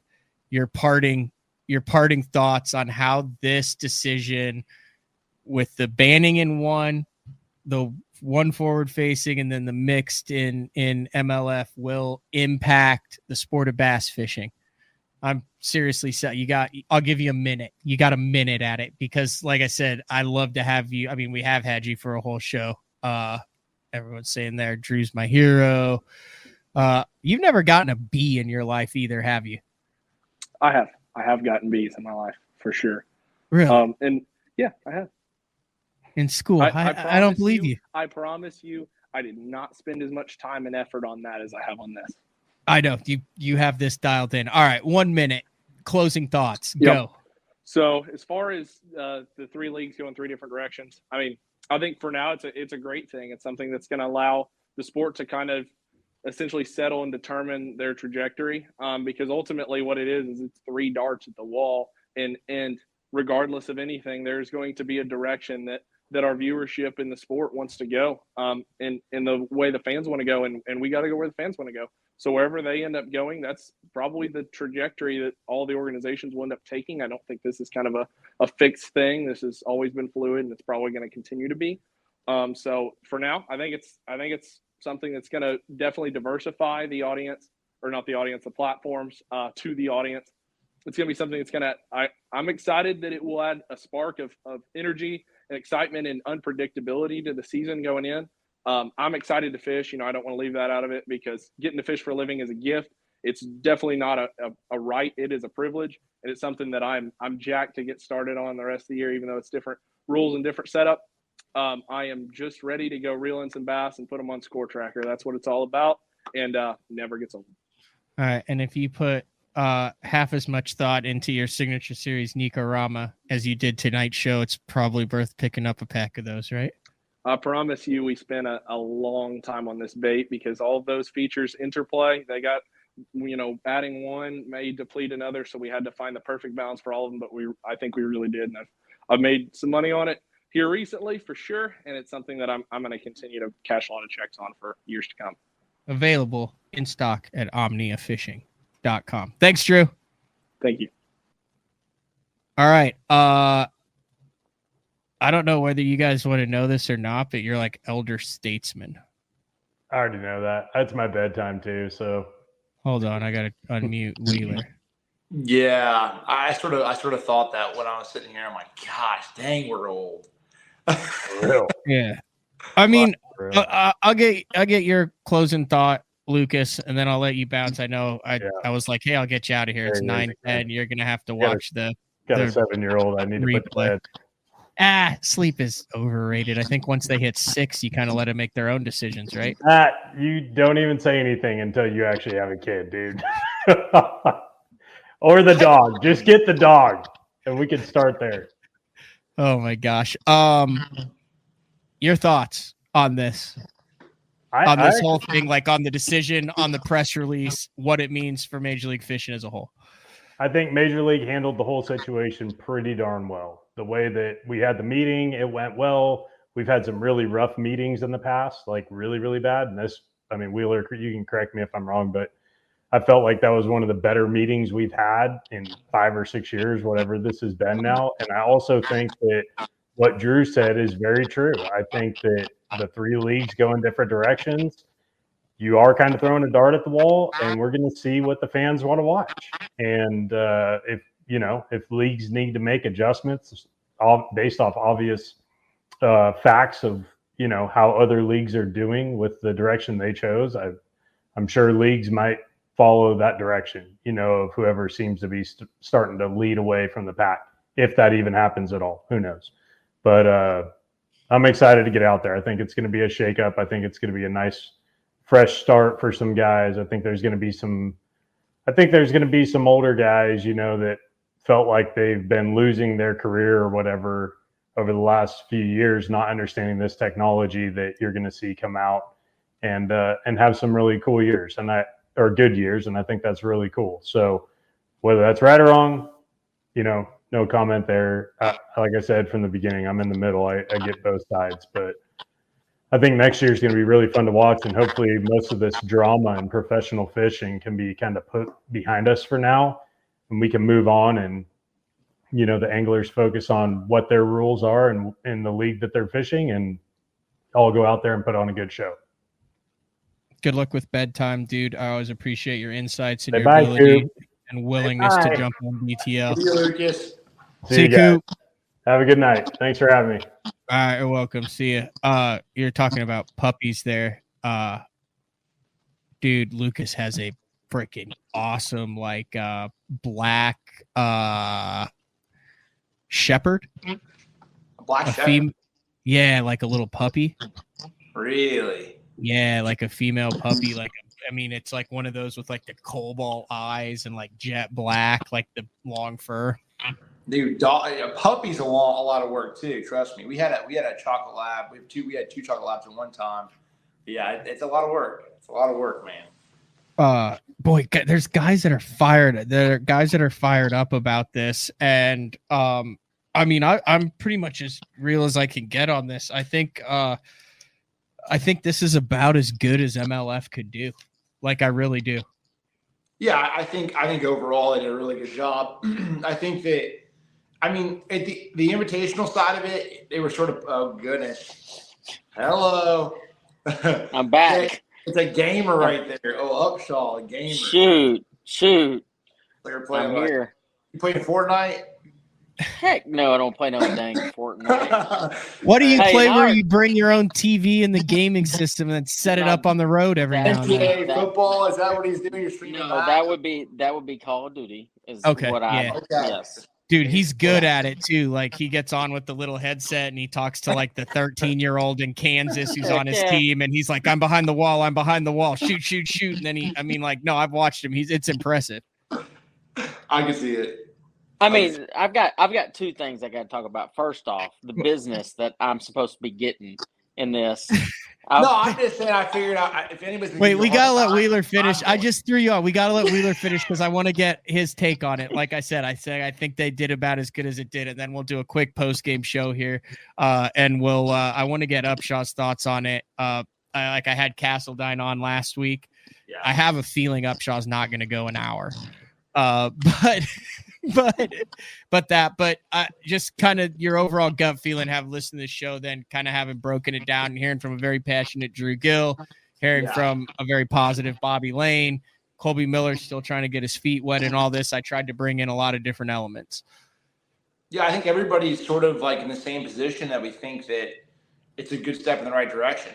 I think that's really what it comes down to. I think that's really all you could do at this point. Is try to take a stab at it and make the best decision they could. I think it's a little bit tough.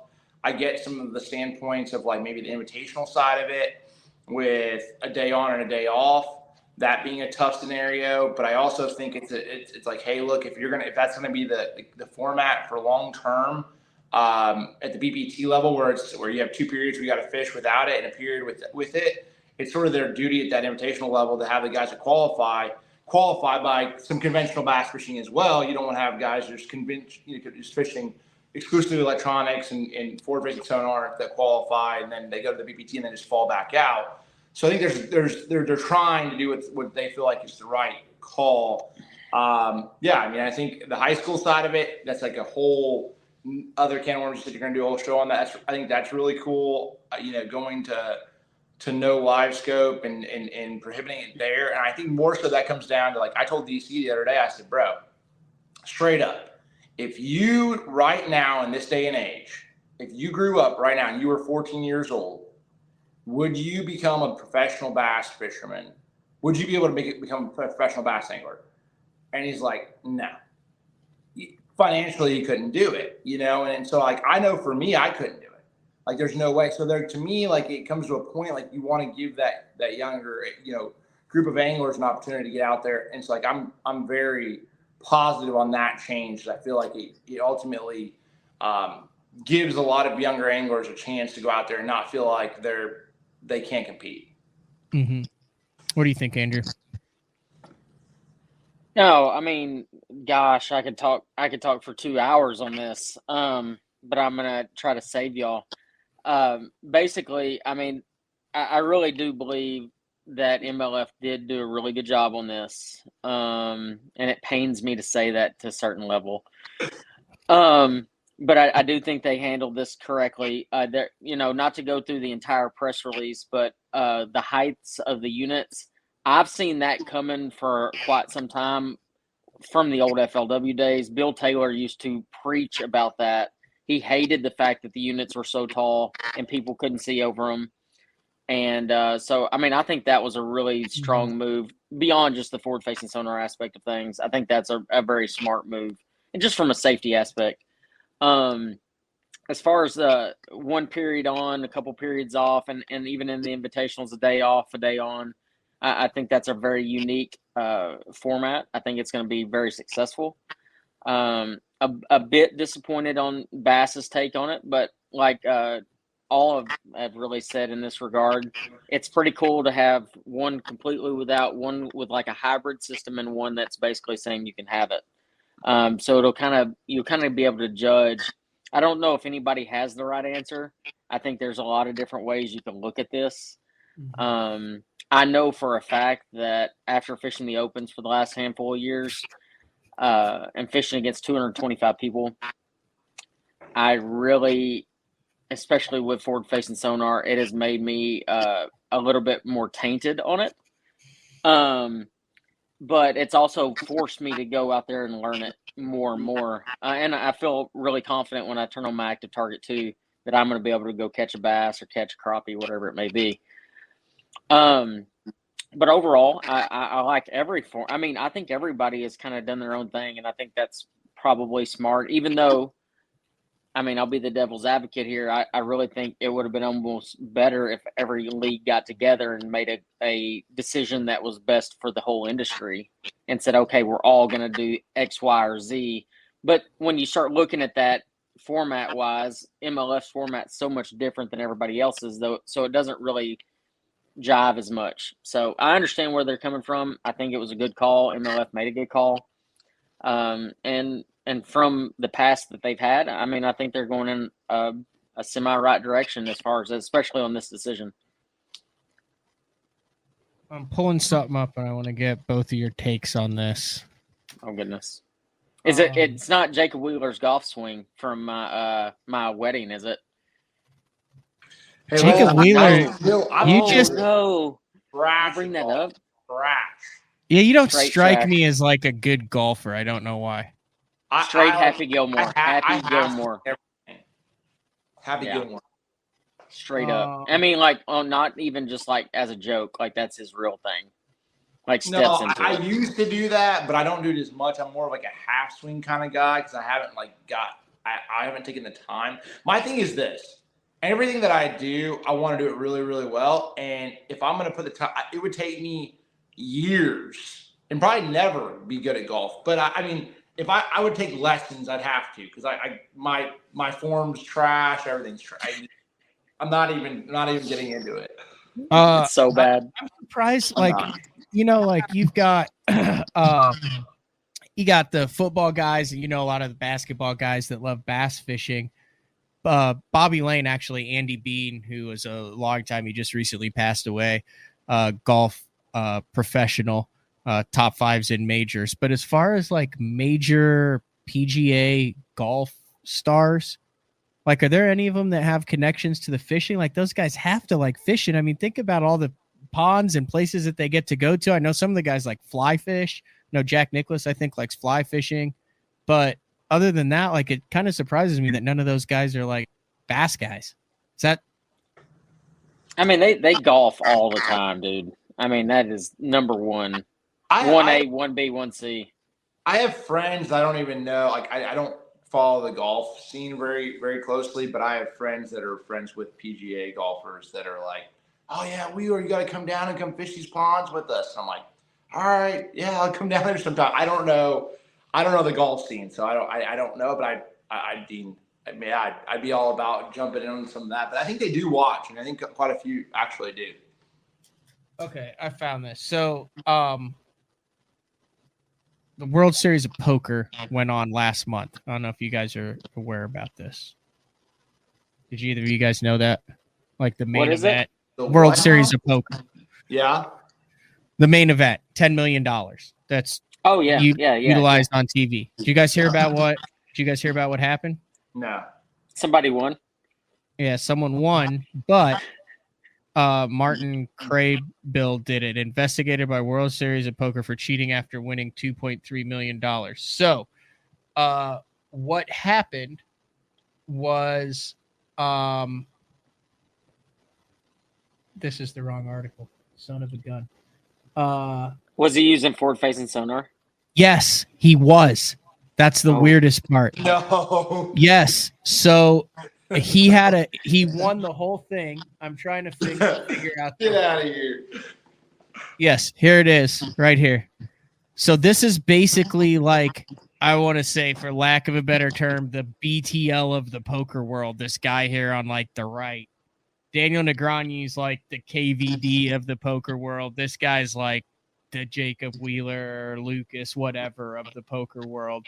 So what this guy who won did at the final table was he had like other poker pros who were running sims on a laptop for him. And so like he would know like how much he had, what his opponent had, like whether he should go all in, how much he should bet each flop. So he was basically live scoping the final table, for lack of a better term. And it was like against the rules, but not technically. They use terms like gray area and intent to gain a competitive advantage and other phrases like that are absolutely wild. But in poker, it's like the exact same thing that is kind of happening in fishing, because you've got a lot of the old guard that's going, well, is this where we want poker going, where guys are making decisions based on what their algorithms are telling them to do, or the computer is telling them to do, versus like gut intuition and instinct. I don't know where Jacob went. There he's back. Sorry. Hey, try logging out and then logging back in. I've got like some sort of like sticky audio with you. It's for some reason. Hold on, try this again. I'm wondering. I gotta try to do this deal where I had this like. I think. Can you hear me now? Yeah, but I can't see you now. Oh gosh, here you. And you would think somebody like Wheeler could know some tech a little bit better than he does. What do you think about that? Like AI and poker? It's like, I think this is just a society thing. I mean, Matt, technology is booming right now. I mean, you're getting new tech in every single sport, every single thing that we do. And it's going to continue to grow. The more AI is involved and evolves through our sport, and every sport, you're going to start seeing more and more stuff created. And it's just going to keep expanding. I think that's why I really applaud drawing some lines. You got to draw some lines at some point, whether or not anybody's had the right call right now. I mean, the deal is people are still going to go out there and buy active target.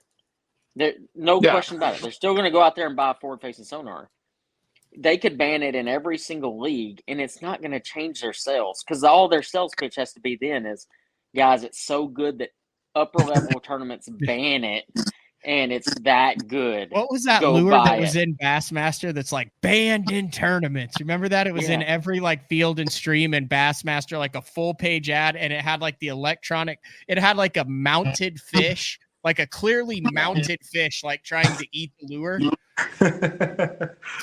This is it right here. So this is interesting here. Minimal edge, bad optics. Even though laptops at the final table rail are nothing loose, the three agreed that using a laptop to look at pre-flop charts was over the line. The whole atmosphere is different now. We've all talked about this. We know this is in the air. The tools are way stronger, and the response from the public is the Republic, when you see this, you know what you're going to get. There are no suit tides with it. People are strongly against it. Hold them as 4 streets. You're eliminating one of the streets and potentially making any mistakes at all. It's, dude, like the more I've dove into this, I've listened to like 5 to 10 hours probably of podcasts about this, every article. It is shockingly similar to the forward-facing sonar debate at the top level of fishing. You know, I completely, gosh, man, I love it when you bring up some weird random tangent that you go off on about some crap. I didn't go like off on this. that. That was very valid, was it not, Wheeler? No, I mean, would say it's fairly valid. I like it. You know, it would have helped if the article was the right one from the get go. But it's talking about how my thing. What? My thing is you've spent 5 to 10 hours of your life dealing with this. Meanwhile, Wheeler and I have kids, and I heard you talking about Lucas putting his kid down, like, oh, no big deal, dude. Putting his kid to sleep, not putting his kid down. Well, we call it putting your kid down, like putting them to sleep. You I would know that. Yeah, no. So like I had. Right before I got on here, I had to go read Kane a story, read a book, an AR book with him. So, and I know Wheeler's probably had to do some of that. And you've taken an hour and 49 minutes, hour and 57 minutes of that time away from him. No questions about it. No, Jacob Jacob jumped on like 5 minutes before you jumped on. That's true. But my point is that you spent 5 to 10 hours of researching this crap. I was driving. I had 4 hours of drive, 4.5 hours of drive time today. Matt, I am so significantly worried about you now. Like, why? Are you okay? Blink twice if you need help. I'm okay. All right. Here's how I want to like wrap this up. And we'll have a discussion about this for however long it takes. Does this put an end to things? Does this quell the vitriol over pro scope, anti-scope, league versus league? Like, we have a ruling. We're going into 25 now. Will there be more of a focus on bass fishing and the accomplishments and who wins regardless of what league it's with? Like, is this the beginning of the end of what I would say the year of unrest in bass fishing? Jacob? No. I mean, I think there is, it's a good step in the right direction. I think that you're going to see a lot of it still on the elite side, just because it doesn't change a lot of where it's at. I think there's going to still be guys that are going to be maybe upset about a scenario that want their pro banning it, and everybody's so opinionated of where their position is in this scenario that it's tough to please everyone at the same time. But I do feel like it's a step in the right direction. It's hard for me.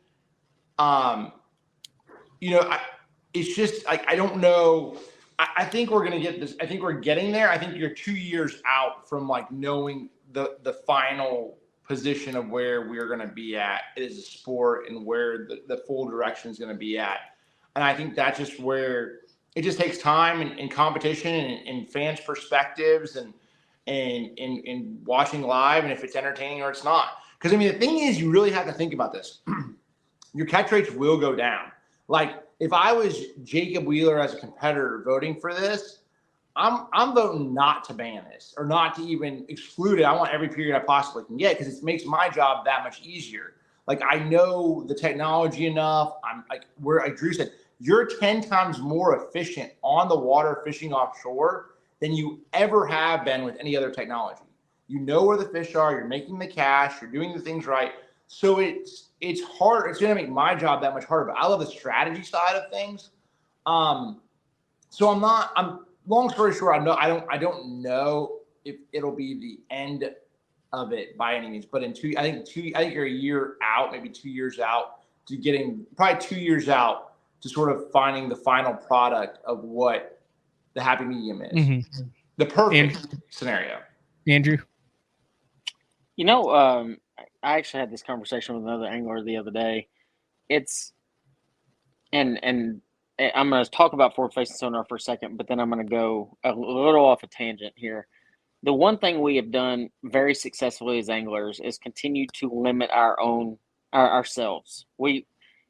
the very best thing for these tournament organizations right now is for us to be talking about ways to hurt ourselves. And that's all we're doing right now, truly, is we're taking tech away and making fishing more difficult and continuing to complain about these things.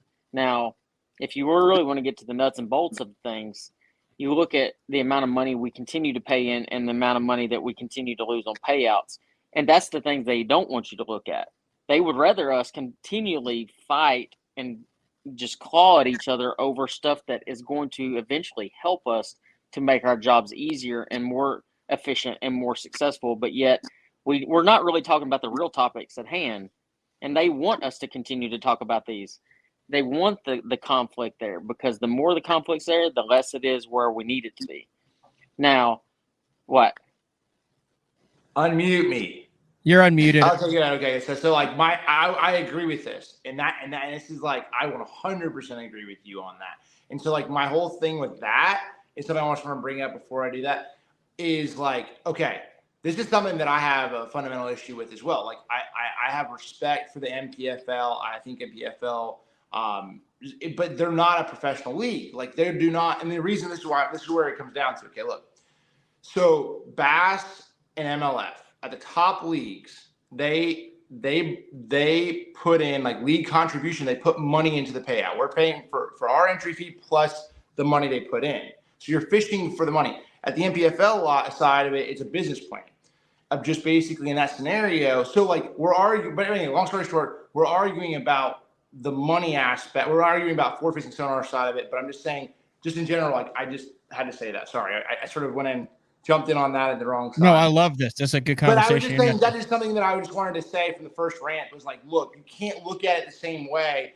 because NPFL they're not providing the anglers with that same money that those other two leagues are, which are very comparable at Bass and MLF, where it's like at NPFL, they're providing a platform. They want as many people as they possibly can because they're making money off the angler. From my understanding, from what the math I've done. So it's a different scenario. So that's why not because I have disrespect. If MBFL paid 110%, I would look at them a little bit differently, but it's not that case. Like if you're fishing for just your money, it's a tough scenario. If you're making money off the anglers, it's a tough scenario. And so that's why it's hard for me to rope MPFL in the same group is all I'm saying. So. Well, but I mean, if you look at, I will say, I agree with you to a certain level. I do think that MPFL, they're working their way into that conversation. I agree with that. But the thing that they haven't done is I just don't know if they have the financial support behind them to be able to justify bringing in the extra money coming in. I mean, and so, you know, you look at Bass, you look at MLF, they have these marquee sponsors, these big sponsors, and that is a lot of where that payout is coming from is written in through those contracts. So, yes, we're fishing for our own money, and yes, we're fishing for some of the sponsor money, but still at the same time, Bass and MLF are making just as much money on the back end of anglers as MPFL is. They just mask it better with MLF and Bass because they're bringing in so much more additional money that they're able to put it over the top. Now, I would rather fish for the sponsor money and my money. Well, yeah, no, I agree with that completely. You know I think that's the end goal for MPFL. I've talked to their ownership quite a few times, and I mean, obviously, they want to get it to that point. Yeah. It's just not quite gotten there yet, and I do, and I do think it's coming. And I think making the ruling that they made on forward-facing sonar is a step in a direction, whether right or wrong. It's a step in a direction and allowing them to separate themselves from everyone else, and they haven't been able to do that before. Now they can truly say they are a different league than everyone else because of one singular rule. Mm-hmm. And so that's pretty unique. I mean, and so when you look at forward-facing sonar, I mean, like you said, nobody has the right answer. I think in a couple of years, we're all going to look back and say, oh, well, this was the right answer all along. You know, I don't think so. I don't think I don't think there will be. I think there'll still be some guys that one way or the other. Oh, well, no, you're always going to have. You're never going to. You think eventually the industry will come together over this topic? I think in 2 years, 75% everybody will be in agreement. Like this is the direction that it needs to be. Yeah, I mean, you're always going to have like 10 or 15% that are going to argue. I'd take 75%. Completely You're going to have if there's a blend of the format, you're always going to have 10% that they should have never done anything with it, and 10% that literally say it's not going to be okay until they go to flashers. Oh no, they can't even have flashers. They need paper maps and paddles and canoes. So it's just it's just how it is. Like you're never going to please everybody, but I think 80% in 2 years will be like, all right. That's wild because in the press release it says anglers were evenly split. However, when asked if the technology should be banned or allowed to continue unrestricted, and that's at the grassroots level. That's all personal gain, though. That's all personal gain. Everybody's voting on how that personally affects them. No, there's half of them that think they can catch them better with scope, and half that think they're getting their ass beat because of live scope. 100%. Here, I'll get really real with you. Let's just be honest about that. So here's my thing on this. Bass fishermen, me, everyone included. Doesn't matter who you are, unless you never not catch them like Jacob. So maybe it excludes Jacob. We love a freaking excuse. Yeah. Especially there is a segment, and it is something psychological, and I'm sure it permeates all aspects of life. I don't want to get too far in on this. But before it was forward-facing sonar, it was the cost to compete. And before it was the cost to compete, it was the I have a family. And before it was a family, it's all rich kids. And before it was rich kids, it was they all have information. And before it was information, it was all I don't have, $50,000 bat. Now I'm not saying those are excuses. I'm just saying there is a segment, it seems like in bass fishing, that wants to look and say, that's the reason I'm not beating Jacob Wheeler for Angler of the Year. That's the reason I'm not beating Andrew Upshaw for $100,000 FLW titles. You see what I'm saying? And this how far he had to go back there, didn't you? But this is a really easy one to pick and say that's why. That's everyone in life, though. That's everyone in life. That's how they look at their life. That's how people look at have perspective on life. Well, I'm not wealthy because I wasn't born with a silver spoon in my mouth. I'm not there because of this. No, work, put your time in, get off your butt and do something. That's the difference. The people that are successful in life have a work ethic, and they consistently try to perform and do and perfect things. Okay. No matter what I do in life, my focus is to consistently be good at it, no matter what it is. If I stop asking tomorrow. So to me, I get around people all the time and it's like, man, I can't get a promotion at work because of this. It's always an excuse. So it's not just basking. That's just life. That is literally. Let me circle back and say this. There are the family thing was a bad example because there are, I'm sure, guys that would be top 5 anglers in the world who made the right decision to take care of their family and raise their kids and be at home like that. So I wasn't saying that as an excuse. I was just saying the things that you hear, well, if I hadn't knocked up the old high school girlfriend, I'd be out there freaking, angling on for the AOYs right next to you there, bud. Yeah.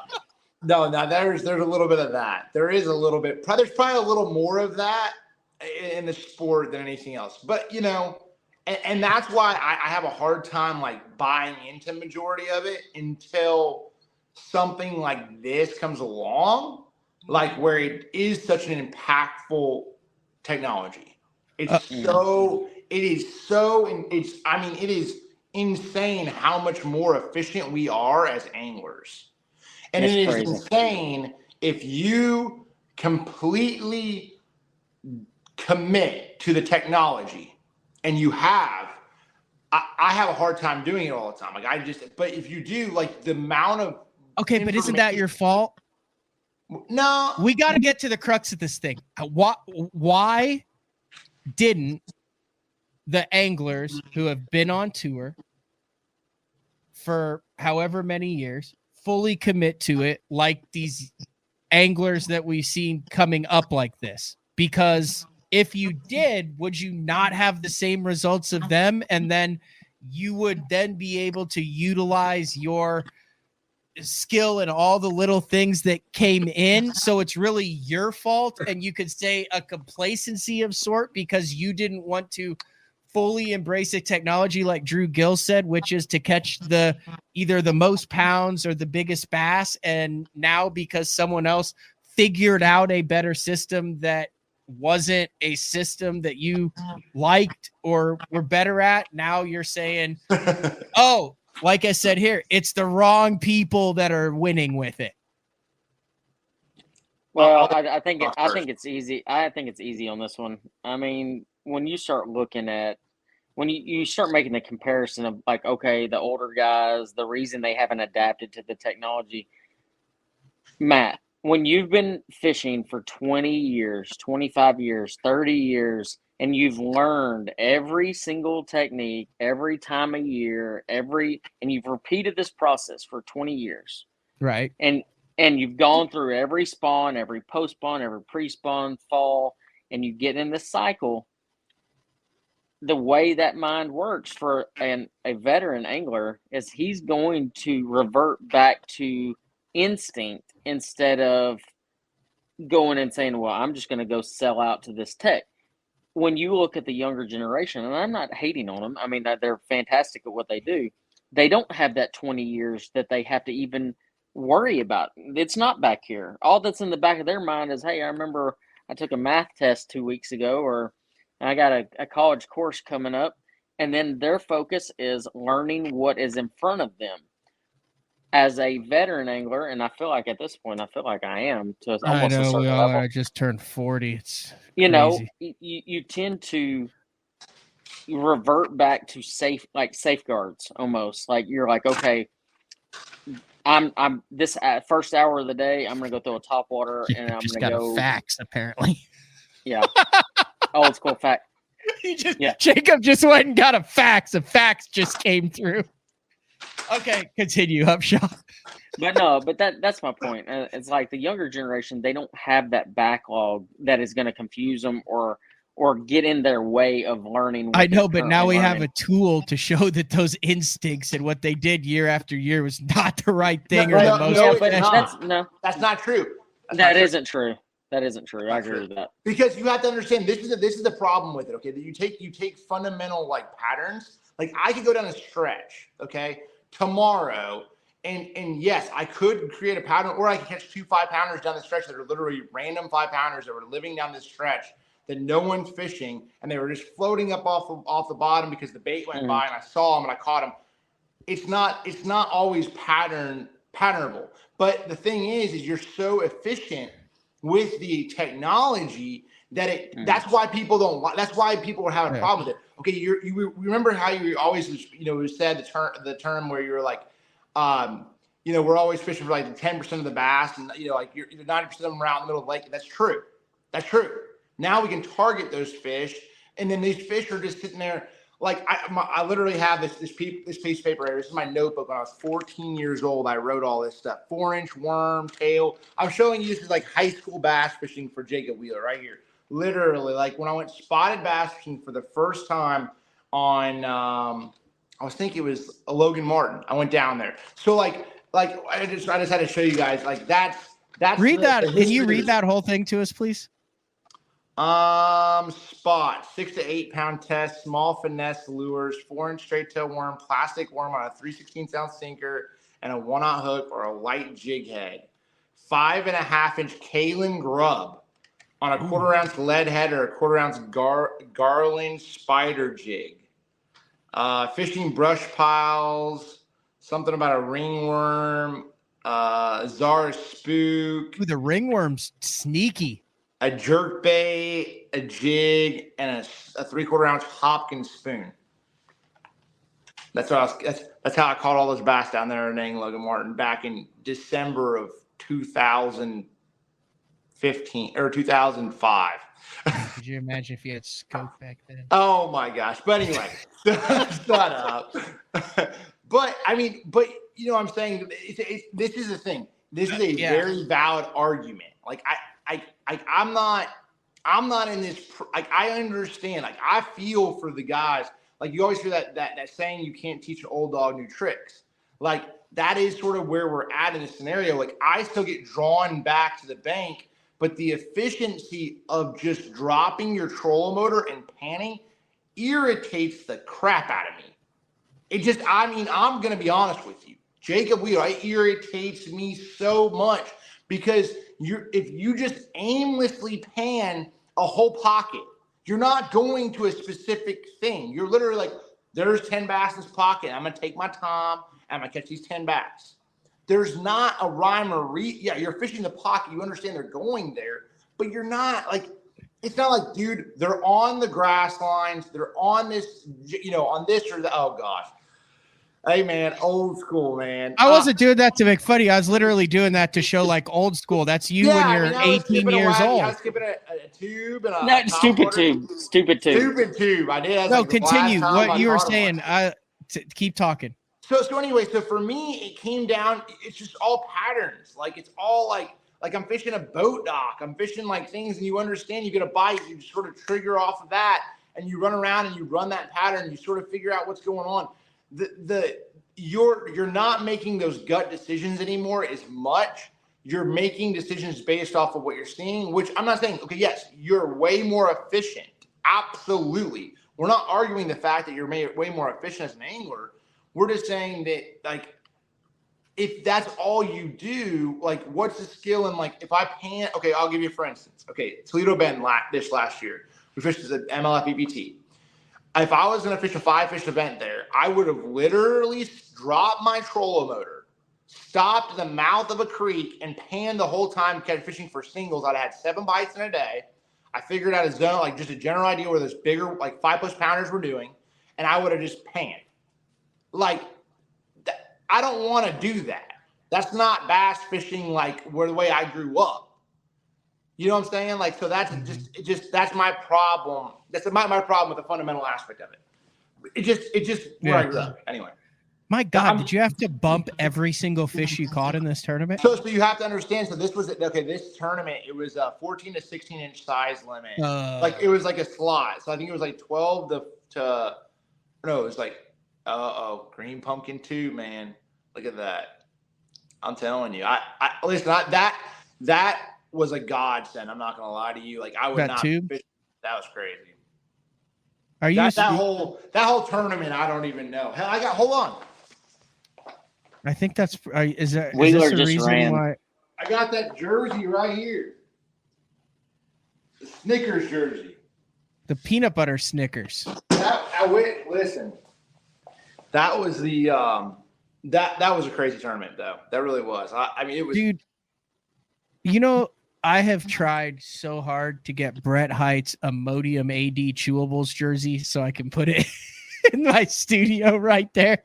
And he claims that he can no longer find that version. Yeah. Not just Imodium AD Chewables. No, that'd have been good. There were some good ones back in the day. The best one, this was before your time, was Brad D. Wall with the Hooters boat. And the Hooters girls would come to every single FLW weigh-in. It was what was his name? Brad Wall. What? Brad Wall. Okay, listen, I fished a northern divisional tournament in high school when I was 15 years old, and he won it up on gosh dang it. What was that lake? Appleton, Wisconsin. Winnebago. There he is. Gosh, the Hooters boat. Look at the Hooters boat. Gosh, that was so cool. That I do miss those days, man.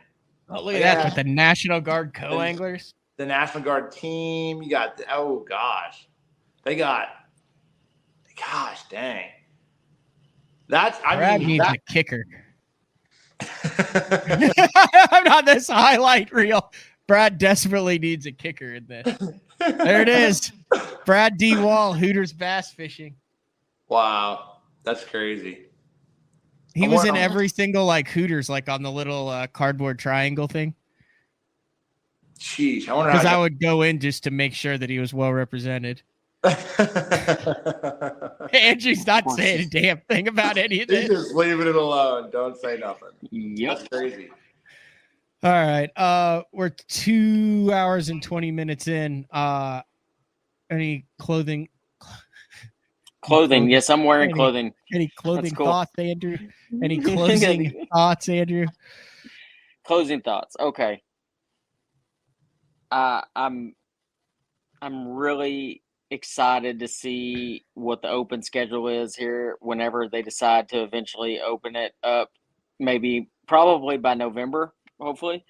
And to see if they make any changes, which at this point I'm guessing probably not. As far as like forward facing sonar or not, the only thing I will say this. So I'm not saying I'm not going to start any rumors or anything like that. But the fact that they did not include the opens in the press release with the Elite Series press release confuses me.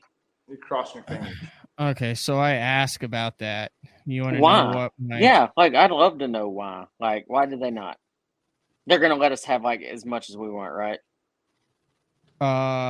No, this is even more confusing. So this is a Bass staff member, aka a source, Rumor spreader. I said, last question. I ask a lot of questions. Shocker. I said last question, does this translate to the opens? This individual said it doesn't say so yet, but it was talked about uniformly at some point, possibly. What does that even mean? I said, so will there be an open release? Because at this point I was fuming mad about the breaks, which I still am.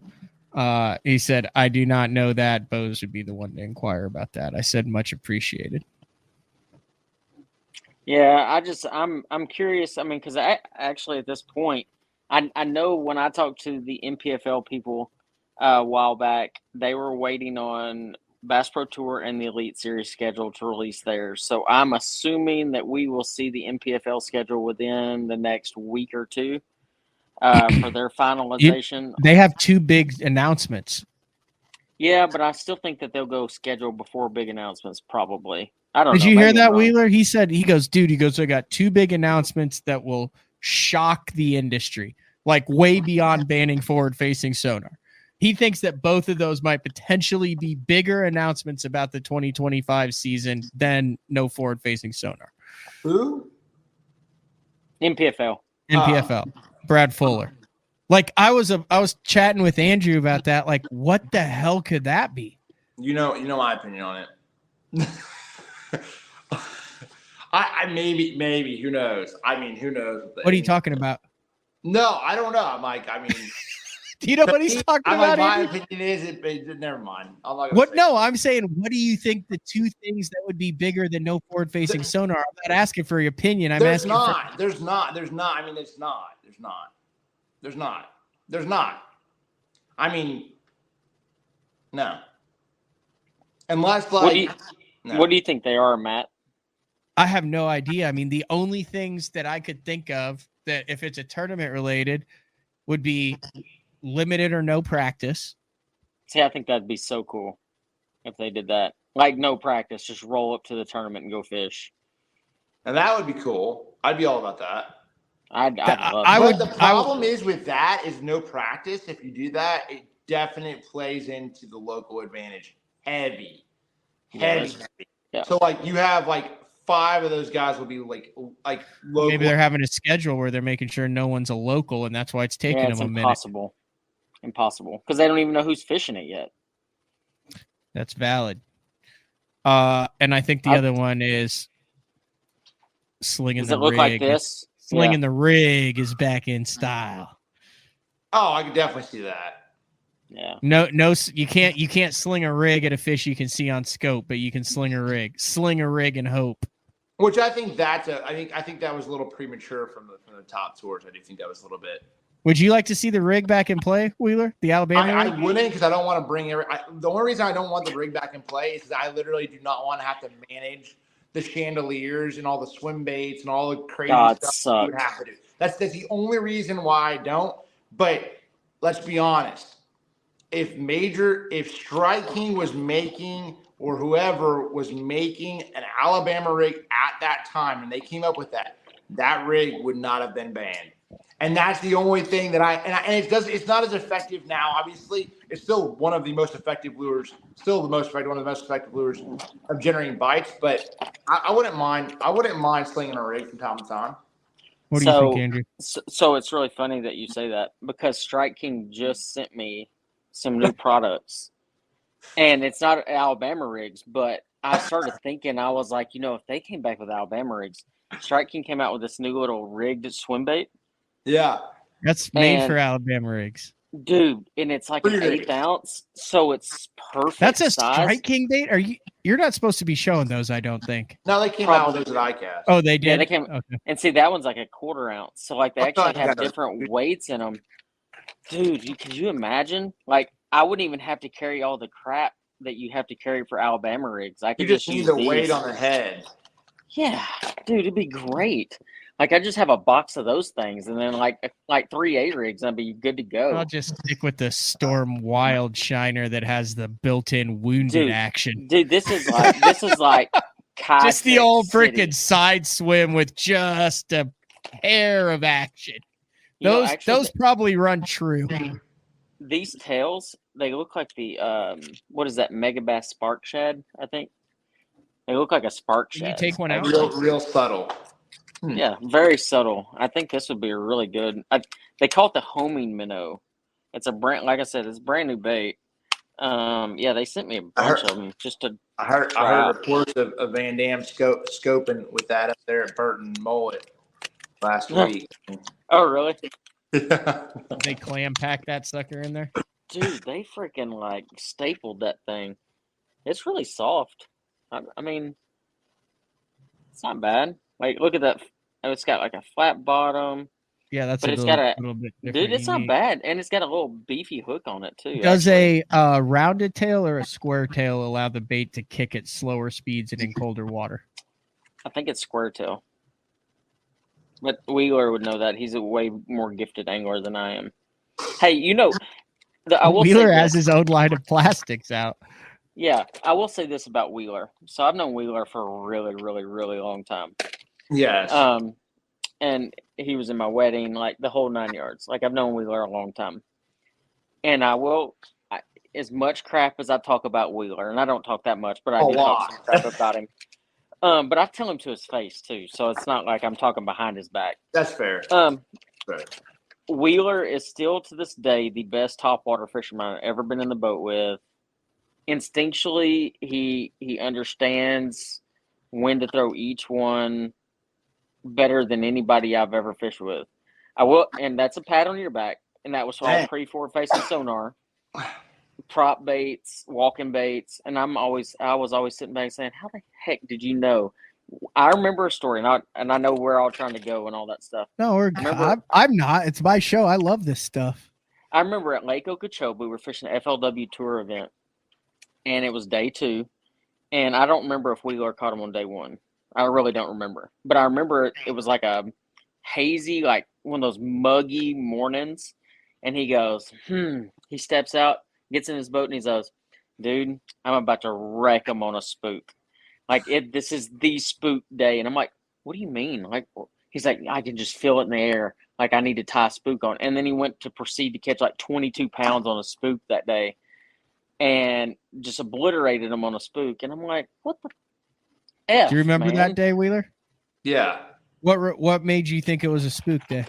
Because it's warm. On warm nights, those warm nights definitely make a bigger impact. But it's just like you get a vibe. Like, you wake up in the morning and you're like, you feel like, like I never like pay attention to the actual weather itself, but you just sort of get a feel. You just wake up. You wake up and go, spook day. Oh, it's definite, a spook day. definite Dang buzzbait day for sure. Buzzbait for sure. Yep, got definitely a popper. Definitely a popper. Like, like I mean, there are times though, like seriously, like I love throwing a top water. I do. I come out with my first top, like a jowler was mine. And like this year with Rapala. And like I love top water bass fishing more than anything. Mm-hmm. Like, I do. And not everybody knows that. And I've been able to be in the boat with him quite a few times when he's throwing a top water and catching them on it. And it's always a lot of fun. I always learn something, like one little nuance that he does in his top water game. So it's pretty cool to see. But I as it relates to forward-facing sonar and the decisions that were made, I actually think you're going to get to see a little bit more of the old Wheeler come out in period 2 or 3 or however they're balancing it out. I don't know if they're doing 1 to whatever. But I think you're going to get to see them, because not to give all your secrets away, but Wheeler is a good topwater fisherman. He's going to throw a chatterbait a ton. He's going to flip a ton. And there's a lot of things that he's going to do that I think is going to open some eyes of like, oh, man, I hadn't seen Wheeler do that ever. And it's just because they hadn't watched. Okay, you guys can do whatever you want over at MLF. We've seen that over the past 6 years. You've tried a lot of things. That's true. That's fair. Well, why can we not do a topwater only first period? Man, I mean, dude, you want to talk about what they're asking for and the people? Let's poll the public on that one. We don't start till 8. DC's one of DC's favorite things. He goes on these rants. It's so freaking funny. He's like, why do we start at 8 o'clock? It's so dang hot. I've already got a sunburn. By the time we say lines in, he's like, there ain't you ever gonna catch swimming a jig or throwing a top water. He gets all fired up back. Dude. So to be fair, we don't get very many opportunities to fish first like that. period. Top water. I actually joked around. I would love to see, and obviously it would never happen in this scenario, but I would love to see a largemouth only tournament up north. Dude, I think that is like and we did a show. I think Todd Castledine and I did a show about that during all this live scope drama.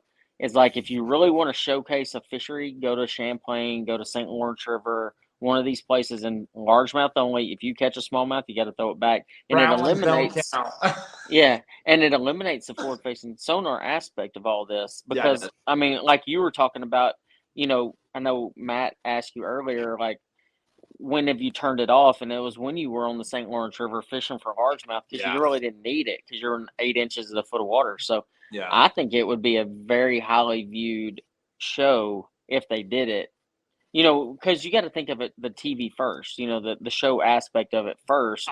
I do agree. And I don't think it'd be anything crazy. I mean, I remember we were at a Ouachita. Now, granted, I think it was a state law or something like that, but you weren't allowed to weigh in smallmouth at the FLW Cup. And I remember Castledine catching a 4.5 pounder, and he had to throw it back in the Forcewood Cup. But it was a smallmouth, and he couldn't weigh it in. So, I mean, I don't think it's anything wrong with it, especially if you're on such a diverse fishery like St. Lawrence or even St. Clair. I mean, there's a lot of really cool. Didn't Ish have a freak show bag on St. Clair? Yeah. 23, 25, 24 something? Yeah, it's 24 something. What about a table rock where you have to freaking rotate your fish species? So in order for it to count, you have to go largemouth, smallmouth, spot, largemouth, smallmouth, spot, largemouth, smallmouth, spot. Very hard. You ever think about that one? You better have scope for that one. Yeah. You gotta bring it back. That would be fun, though. Would that not be fun? No. I don't know about that. That's way too complicated. We're trying to simplify things in MLF, not overcomplicate them. Well, I mean, come on now. Hey, we're gonna send Matt over there. We're gonna trade somebody out. Matt can come bring. He can be the idea guy. Yeah, he can be the idea guy. I had Duckett on the first segment of the show, so anything's possible. Hey, I'm proud of you, Matt. You're just crossing you're just eliminating them boundaries, Matt. I'm proud of you. Such a business good guy. Decision. That's the phrase of 2024 is a business decision. Wouldn't you say? Oh, He did do a good job, though. I appreciate him coming on. Yeah, he did. I mean, dude's literally at home, like he's got a family, kids, like all of you guys do. I can't thank you enough for jumping on BTL. I know you got young kids, Upshaw. You've got a young kid. I was just making sure I wasn't forgetting one of them. I'm pretty sure. Well, I've got 47 kids because I'm head coaching 2 football teams right now on top of everything else. So yeah, I just got back from football practice and I had both my teams there practicing at the same time. So yeah, it's I have a lot of kids. I look after all my kids and they're all basically mine. So that's yeah. So you guys have anything burning else you want to say? I need to run some commercials. I'll come back with some closing thoughts, but before that, I'll let you guys bounce. Yeah, I would really like to bounce. How's the dog? We good? I mean, it looked like it didn't look bad, but it looked like he might have needed like a tongue stitch. Well, that's what I was. So the thing, yeah, he's fine. He's just 12 and can't run like he used to. He doesn't look 12 in the picture you sent me. He looks like 12. He's the best. He's like a dog Benjamin Button of labs. Dude, he's the best dog I've ever had in my entire. He's awesome. He's great with my kids. He's with the kids. He's just great. But like he just wants to run around and like my wife took off around basically for half a mile and he started running after the side by side. By the time he caught up, he cut his tongue and was about exhausted. So she was freaking out about it. Yeah. So we got it. He's all good though. But it was definitely he's all taken care of now. He's probably up there just sleeping on my pillow right now. There you go. What do you have coming up on Andrew Upshaw fishing video wise, and then on Let's Fish TV show wise, Andrew? Well, I just got done wrapping up 2 shows in one day. We shot 2 yesterday actually, and that turned out to be pretty good. Caught some bass, caught some crappie. And that's what makes the show cool is you get to catch a little bit of everything. I'm going to just be honest. There's no shortage of content ideas right now with all the drama and fishing. I'm really trying to refrain from going down any of those easy paths and try to go other ways. But sometimes it's hard not to just talk about some things. That's why I just went all in on both of them. Yeah, might as well. I don't know. I'm glad that you did this. I'm glad that you invited me on. I was really surprised because I was like, okay, I understand even having BOYD on and Bobby and Lucas and Wheeler and Drew Gill, but me on this one? I was looking for an influencer with a following who followed the industry, and like I racked my brain and I had Castledine on the last one and you made total sense and you know it from a lot of different angles. You do. I try to keep an open mind, even despite some of my other stuff. Actually, Castledine told me the other day, so I haven't fished an MLF event or FLW event since 2019. The last one I fished I won it on Cumberland in 2019. I've yet to fish another one. And Todd told me the other day, he's like, dude, I think it's been long enough. Maybe you should go over and fish one. And I was like, 5 years. I was like, I don't know, man. Like, I don't know if I even know how to fish over there anymore. So, but yeah, he was like, man, maybe, the Toyotas are so good. And I'm like, yeah, I know. I said, but then I'd have to go over there and fish. And I don't know if I can do that. And so, you want to talk about petty and holding grudges. I try not to be that person. And I preach to my kids, don't be petty and don't hold grudges. But golly, it's hard not to sometimes. Andrew's worse than my wife. Fishermen are just bad in general. Bad. I get it. I think it's because we have 12 to 15 hours a day by ourselves to sit out there and just let it eat at you. I can understand that. That's a good. I'm like this super positive, happy-go-lucky most of the time. So I feel like I'm pretty positive. I feel like I'm pretty positive. I don't know, but anyway. You disagree, Andrew? I solely disagree. You think I'm not positive? You're so negative. Really? Yeah, you're out here dating mine. I'm like, really? You know, there's not many people that can push Wheeler's buttons like I can. but I've always been able to put. How did you guys actually meet? That's the last question. You didn't know, you say you've known each other for a long time, but I'm curious how the hell you met, because you're in Stephen F. Austin, Upshaw. You weren't on tour until 2012, right, Jacob? Yeah. That's when we met. When? Yeah, it's 2012 on tour. Yeah. Mm-hmm. Yep.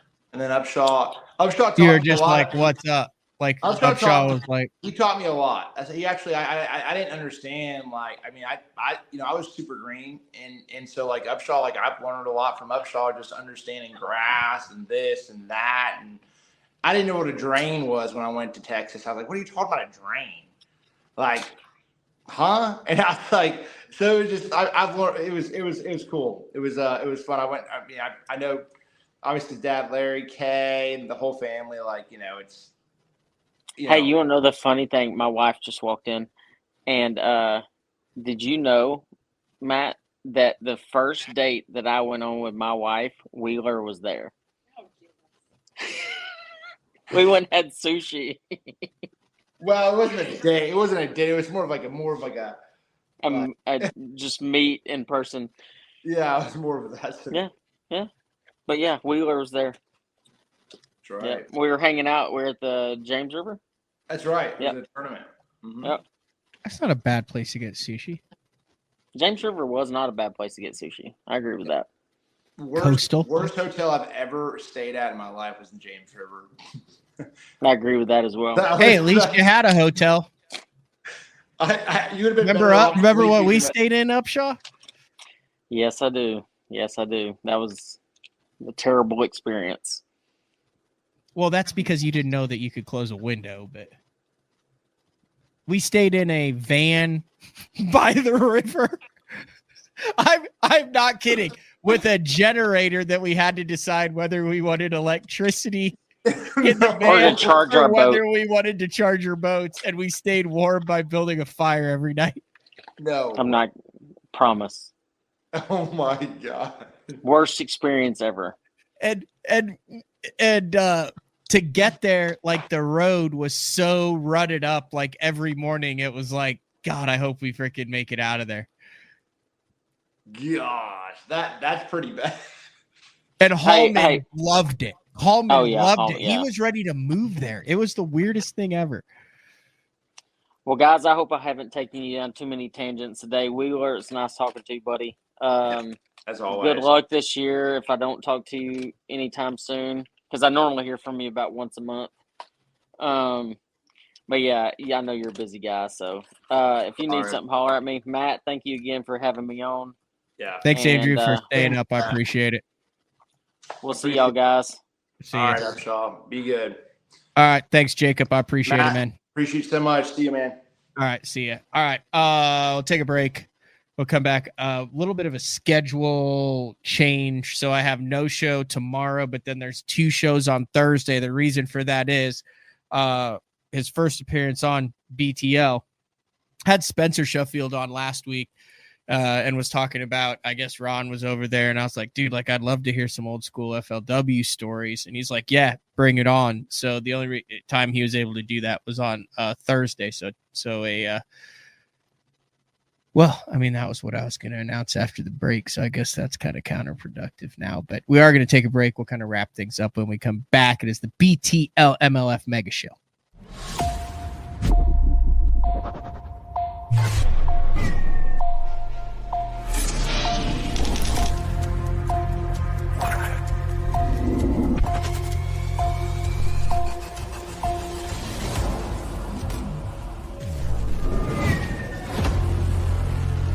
Everything you need, one legendary brand.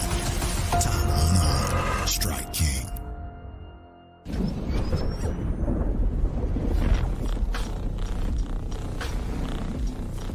Gear that just plain works. Cast after cast after cast.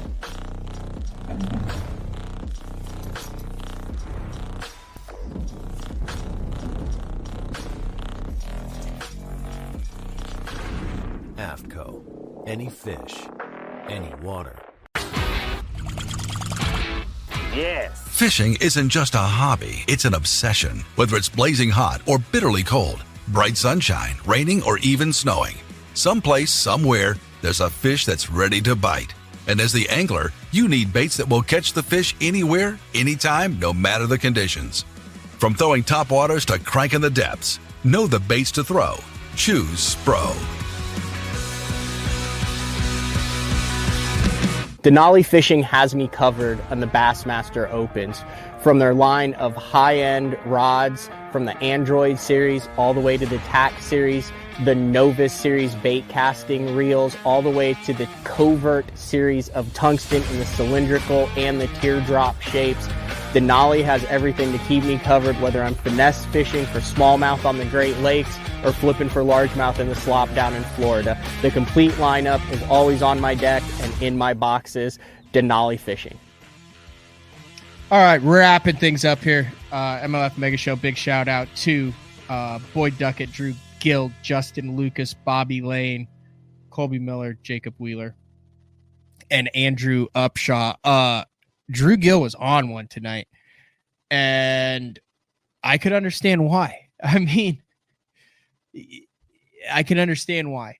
And I love the passion. Give me a dude who's passionate about it, who has a little bit above my head, but a well thought out response to everything.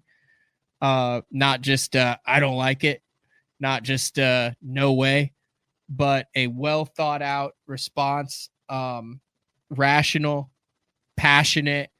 Like, that's the type of angler that I think is good for the future of the sport, and the future of sport will be in good hands if as many of these young anglers that are new to the industry care about it and think about it as much as Drew Gill has. Also, I thought it was really cool to hear from Lucas and Wheeler, who are kind of like, I mean, they're right in the prime. Like, they've both, Lucas won a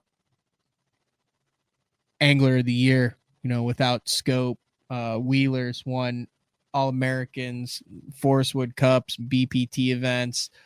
And both of them now are thriving with it. They've been two that have done a very good job of adapting. But then, part of my thought process also is like, I fish the opens and stuff, but like, damn, those guys have accomplished a lot. So like, when you start hearing a lot of respected anglers at the top of their game, all kind of starting to echo the same thing, like, regardless of what you think personally, you have to be like, okay, like, let's take it out and look at this objectively.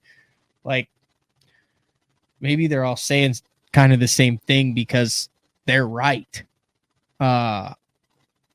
And that's something to think about too. Also loved hearing from Bobby Lane. Bobby, from day one that I have met him, through the split, through the return to the opens.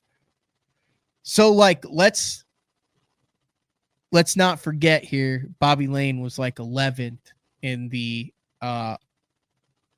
Angler of the Year rookie or Angler of the Year opens points race last year that got this crazy group of rookies into the Elite Series, of which I think all of them, all nine qualified. I think Milliken was in like 30 something or 28 or so. I think they were all in the top 30. They all made the classic, all nine of them. But there were also certain members of those that didn't come without controversy. So like, Bobby's sitting over here going, and then he goes back to MLF, and he's got to just look at some of the things that went on the Elite Series and went like, how am I not on the Elite Series in 2024? But I'll give Bobby credit for this. The dude is always positive, always willing to jump on, always has a kind word to say, and is really good for the sport. And I listed some of their accolades when he came on. But I mean, from that Elite Series win in 2009 on Kentucky Lake, when he sat on that shell bed, he had that helicopter coming in down, and there were like 140 boats that were watching him when he caught that. He's got an Open championship in 2018. He was the inaugural 2017 MLF world champion. don't know how much weight that carries, but anytime you have world champion attached to it, that's pretty quality. And then like you think about the win that he had at Red Crest on Grand Lake, like by an ounce, like probably the most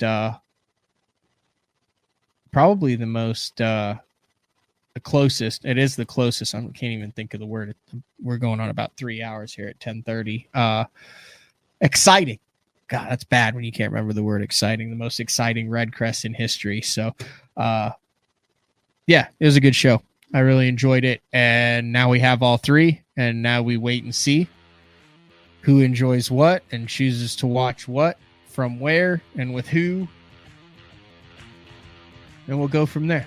No show tomorrow on a Wednesday. Thursday, 8:30 a.m. Central Time. Back with Day 4, Frank Scalish. And then 10 a.m. Central Time, Ron Sheffield on BTL. Thanks for sticking with me tonight. Thanks to all the guests who were on. We'll see you all Thursday morning. Later.